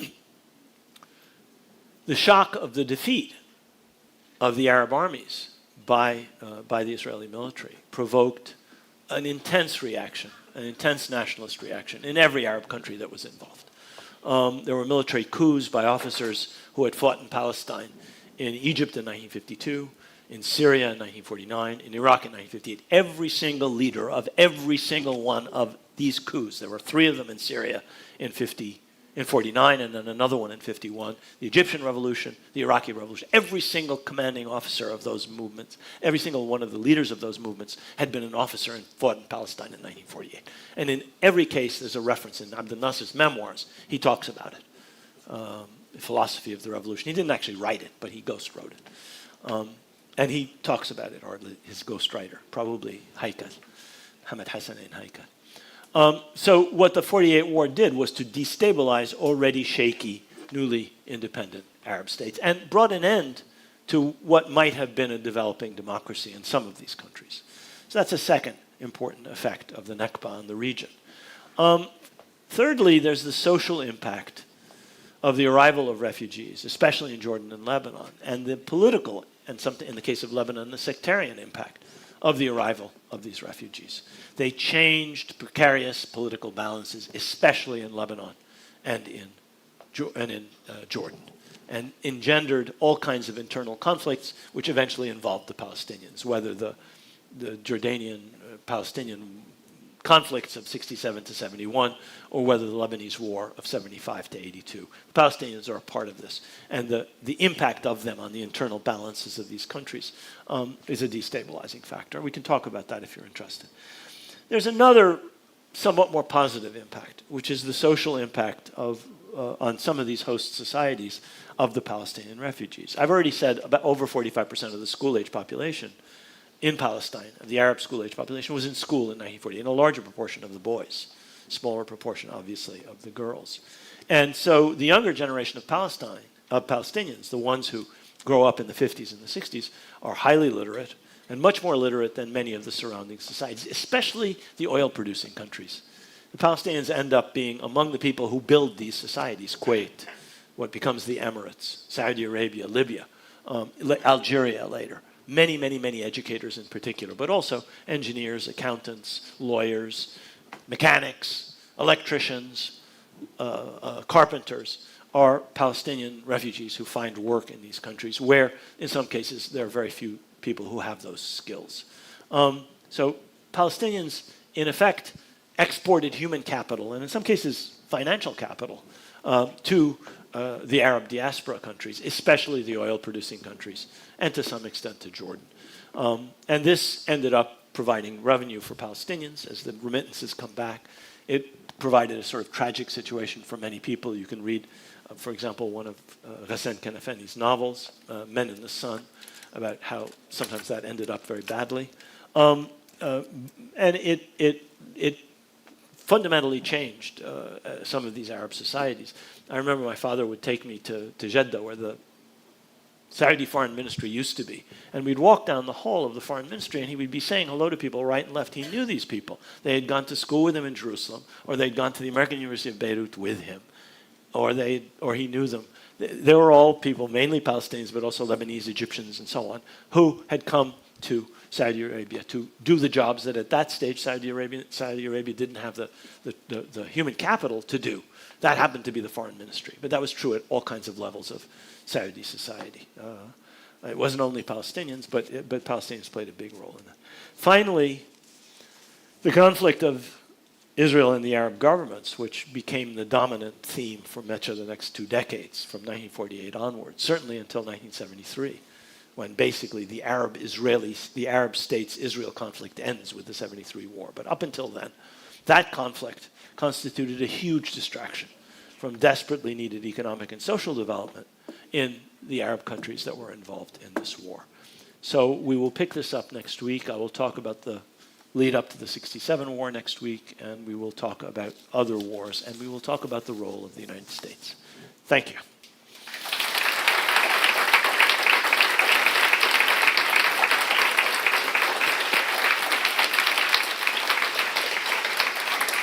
How far do we want to go with questions?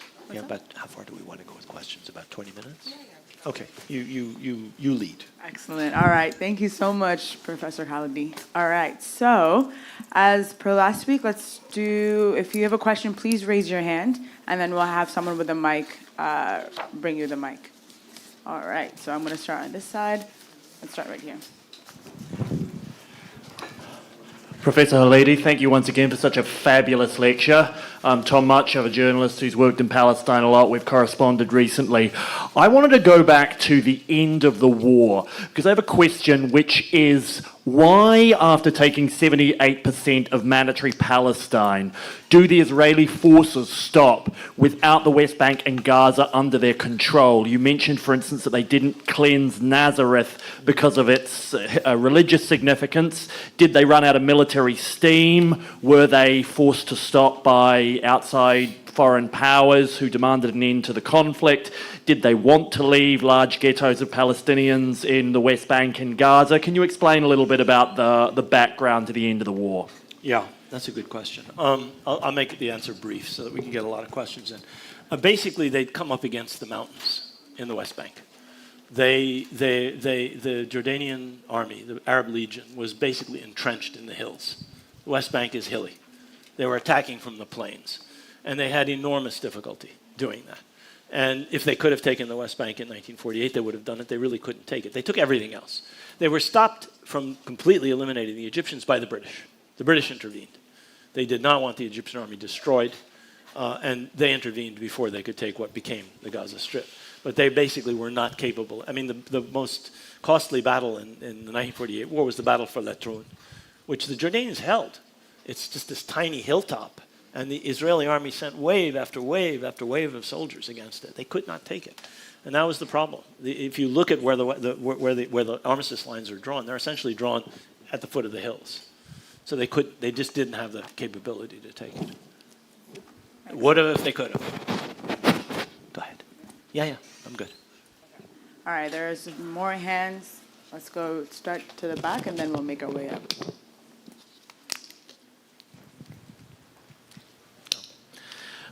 I'll try to ask this briefly. So you highlight that that the British were very prudent in the way that they, let's say, invested in Middle Eastern armies.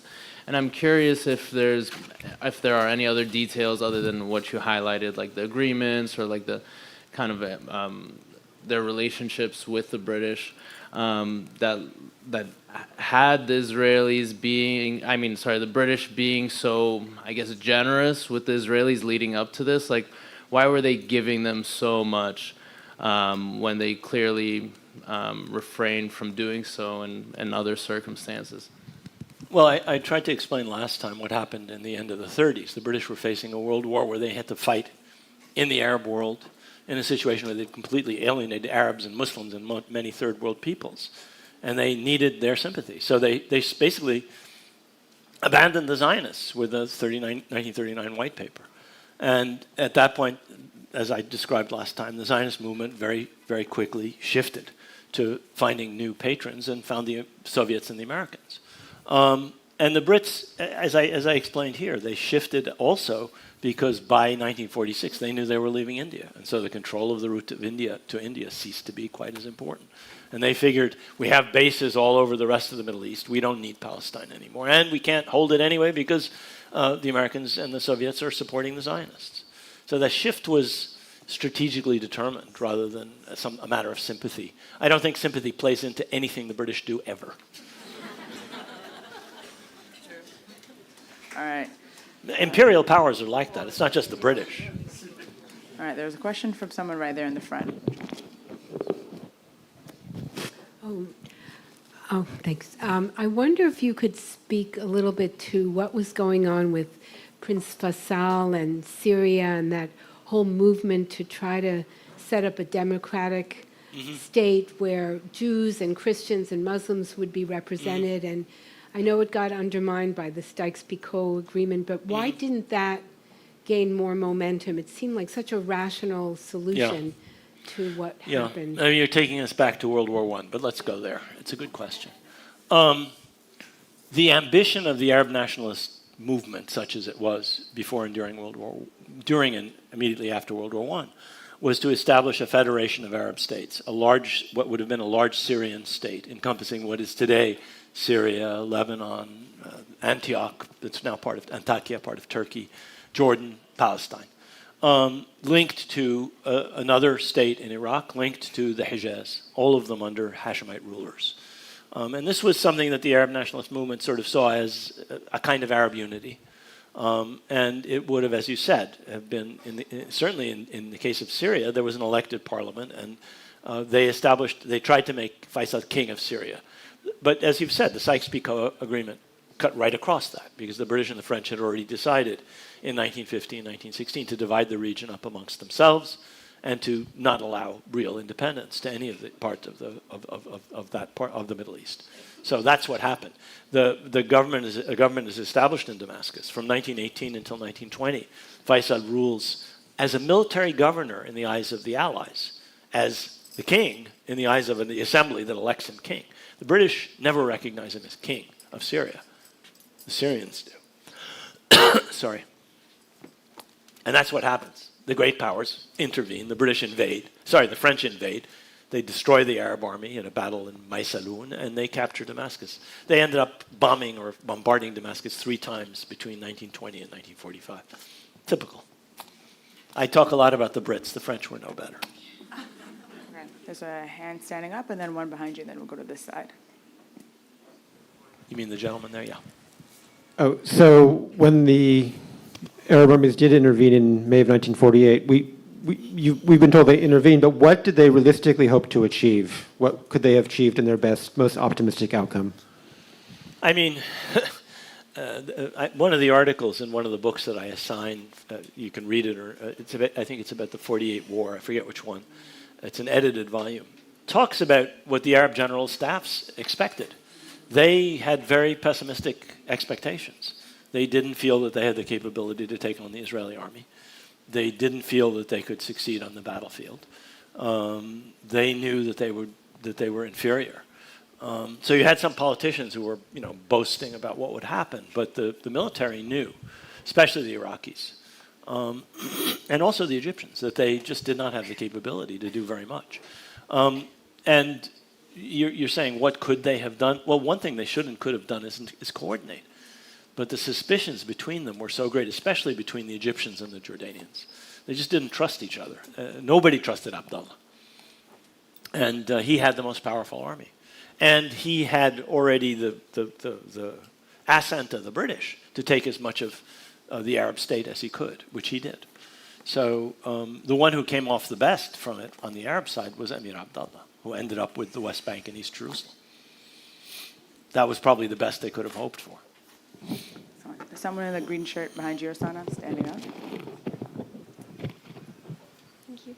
Hi. So you had mentioned when the Soviets and the U.S. were both kind of like backing and funding the Zionists, but they were also like they kind of saw them as like strategic in their rivalry. Were they like aware that they were both funding the same group, and they were like okay with that? They were competing for their favor, is how I would put it. Yes, they were aware. The Americans were aware that the Soviets were romancing the Zionists, or the Zionists were romancing the Soviets, and at the same time as they were being romanced by them. Yes, but it was part of the rivalry. I mean, you'll see this in many, many arenas, actually. It's a good question. All right, there's someone sitting down, and then we'll come over to this side, I promise. Professor Khalidi, thank you for the lecture. I have a question about UNRWA. You speak to the UN being largely controlled by the great powers. How does UNRWA become effective as an education system, as a social services provider, given that they're largely funded by the US and Europe? Yeah. I mean, I'm harshly critical of the United Nations, but one of the things that has to be said about the United Nations is that, in spite of the fact it's one of the most bloated, feather-bedded institutions on earth, I know my brother worked his whole career for the UN. My father worked his whole career for the UN, and I can tell you about the benefits. Your mouths would water if you knew the benefits of working for the United Nations. Nevertheless, the specialized agencies often do really, really good work. So UNICEF, World Health Organization, and so on. They are unparalleled in some respects in the work that they do. And why UNRWA ended up being so effective is a good question, but there's no question but that it was effective. I mean, it had provided, in countries that just didn't have the wherewithal to provide education or medical care in particular, and to some extent vocational training, which UNRWA provided in Jordan and Syria and in Lebanon and in the Gaza Strip and the West Bank. They did that, and they did it very effectively.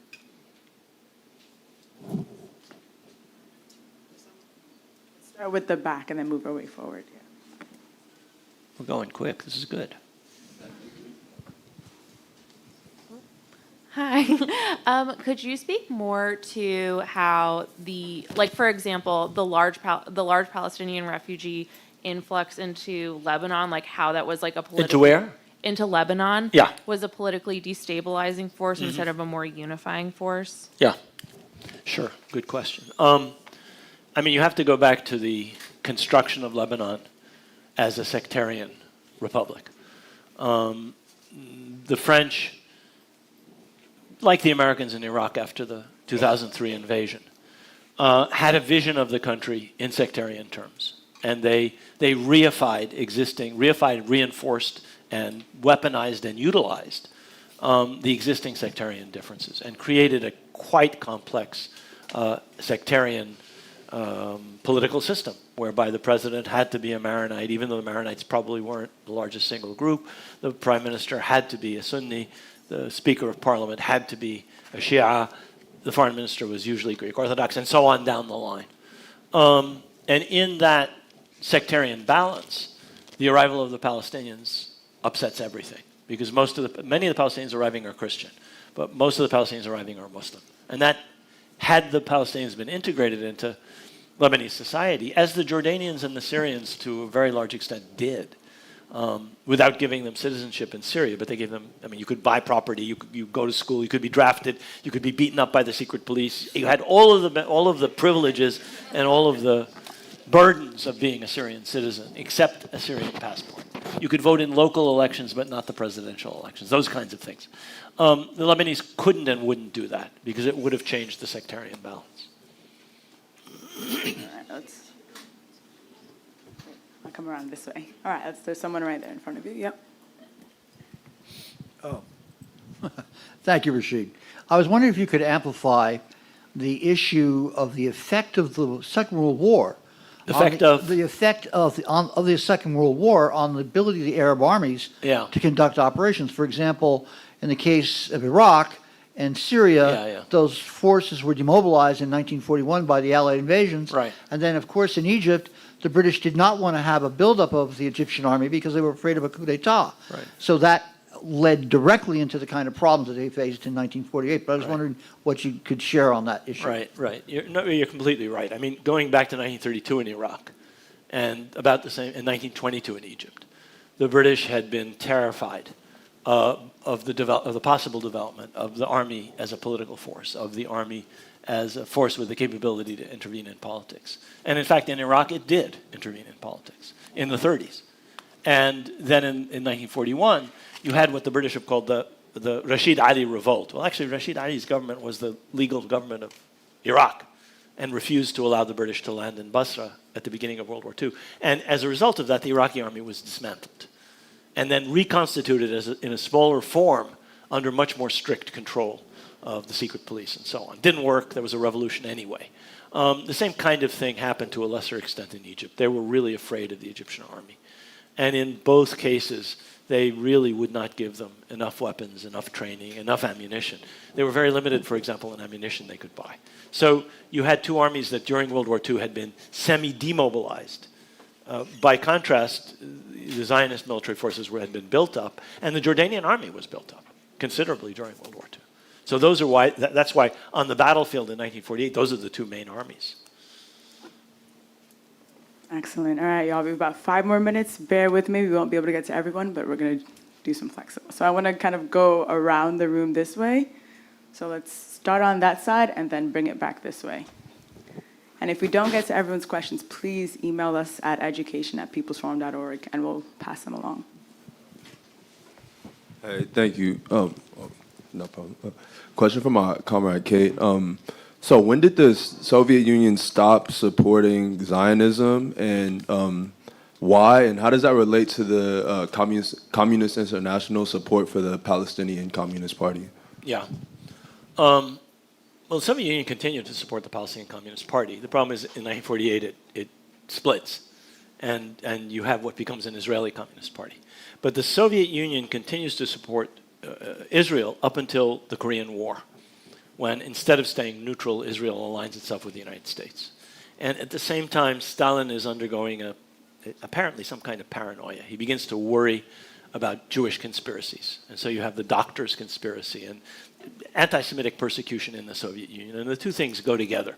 And eventually the Soviet Union, by the early to mid-50s, withdraws its support from Israel, and Israel aligns itself more and more with the Western powers. And by 1956, it's in collusion with Britain and France against Egypt, which is supported by the Soviet Union. So sometime in the early 50s, that changes, really after the Korean War starts in 1950.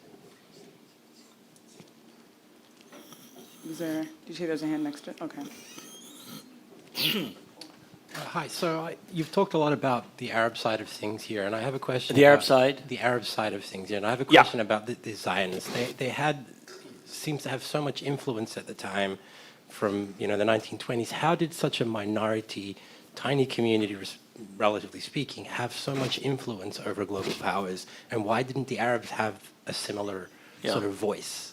Well, there's a couple things. First of all, Zionism is not a majority ideology among most Jewish communities until Hitler comes to power.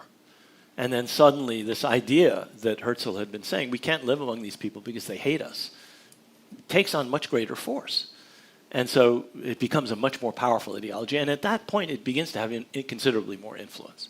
I mean, I would argue in 1917, there was influence, but it was essentially British strategic imperial interests that determined the Balfour Declaration. I quoted to you what Sir Ronald Storrs said. We have created a little loyal Jewish Ulster in the midst of a hostile Arab sea. I forget the exact wording. That's a British strategic decision. It had nothing to do with influence. Yes, Weizmann was influential, but his importance is overblown, important though he was. But with the rise to power of Hitler, with the Holocaust, a whole new set of factors come into being. First of all, a lot of people are guilty, feel guilty that they have done nothing to save people who could have been saved from the Holocaust. And the second thing is, American and other Jewish communities become increasingly supportive of Zionism. It happens with the Pittsburgh Conference in 1944 in this country. You had very strong anti-Zionist tendencies in the American Jewish community. This changes in the 40s as a result of the revelations of the Holocaust, the beginning of the revelations of the Holocaust. So I would argue that this influence is great, but it becomes much, much greater after World War II and after the revelations of the Holocaust. The second thing is, why is the Zionist movement more influential than the Arabs? The Zionist movement is a European-American movement. It's not a bunch of Moroccans or Iraqis or Lebanese Jews who formed the Zionist movement. It's Eastern European Jews and Western European Jews and American Jews. They speak to their fellow Americans, their fellow Europeans, in their languages. They are part of their political culture. Golda Meir doesn't come here and speak Hebrew. She speaks with a Milwaukee accent.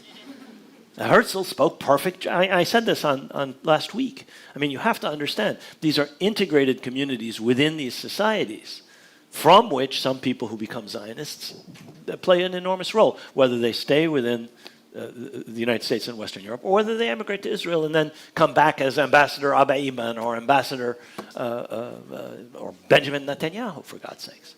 So you're talking about an enormous advantage as against the Arab countries. Now, what about Arab immigration to the United States? Well, there was a large Arab immigration to the United States before the racist immigration laws of 1924, by which time you had 3 million Jews living in the United States and maybe 50 or 100,000 Arabs. So when Truman in 1947 tells the American diplomats, I have hundreds of thousands of people who are eager for the success of Zionism, he's saying the truth. And he did not have hundreds of thousands of constituents who wished for the success of the Arabs. That only changes with the change in our immigration laws in the 60s. And you now have an Arab community with the second and third generation of people born and bred and brought up and educated and trained and integrated and assimilated into this society for all the racism and all the discrimination that exists. That existed for Jews earlier. It still exists. But that community was integrated in the 20s and in the 10s. This community was integrated in the 70s and the 80s.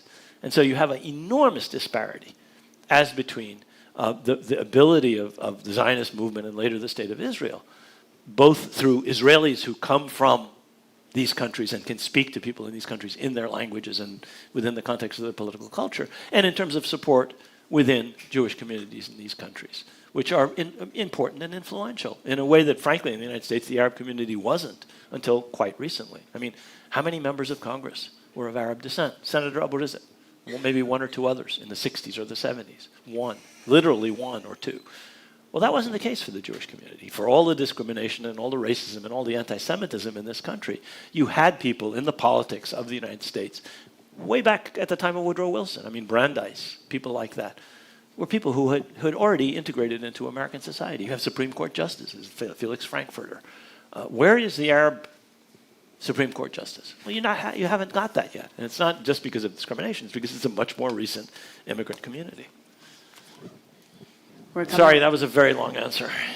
We're coming close to time. Do you want to take one or two more? I'll take one or two more. All right, great. We'll see one in the middle. I still have right some here. energy. Hi, Ken Dorff.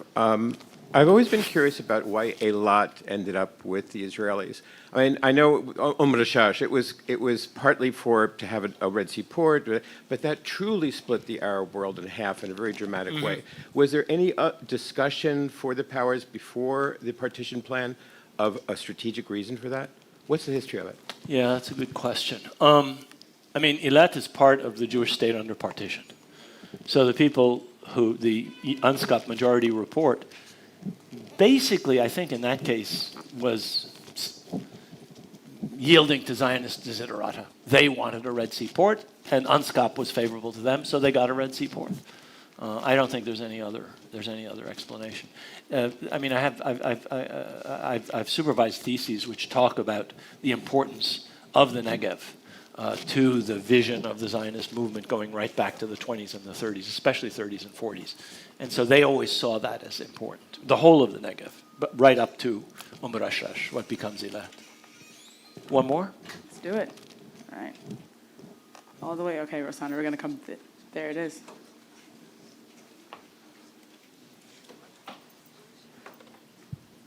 Thank you. I have a question to a story that you raised in the first lecture. Your ancestor, I think his name is Yusuf Dia al-Khalidi. Yes. He writes to Herzl, Yes. pointing out this, essential fact that there are a lot of non-Jewish people already living in Palestine. So, it's kind of his plan, Zionist plan doesn't make sense. And then Herzl writes back, I got the extract of the letter, and he says that we have nothing to do with disturbing any population in Palestine. So all what's the we want question? to do is to bring Jewish capital, Jewish knowledge, etc., and make the lives of the people there a lot better. Right. My question is, he had already written Die Judenstaat, which said pretty clearly they want a Jewish state. So how did these intelligent Ottoman-era officials, like your ancestor, who was a high official, mayor of Jerusalem, etc., how did they respond to this or believe, that this guy was saying anything that was true? Yusuf Zia read German, spoke German. He taught in Austria. He had read their Judenstaat, we assume. So that's why he wrote to Herzl. He was basically writing him saying, look, you can't do this. And Herzl writes back and basically gives him it's just a whitewash. There was no further correspondence. There was just nothing more to be said. He was presumably trying to make Herzl aware of what he hoped Herzl wasn't aware of, but Herzl either didn't want to hear or wasn't aware of it and didn't want to be aware of it. So, I think he was quite wise in his understanding of the motivations of Zionism. But he was trying to warn Herzl that if you do this, this is what's going to happen. And unfortunately, he was right. All right. Thank you so much, Professor Halidi. Thank you. Thank you, everybody. Amazing. All right. Well, once again, if you have any questions, please find TPF staff and make sure you're all connected to the student portal. Thanks. Water. Take that with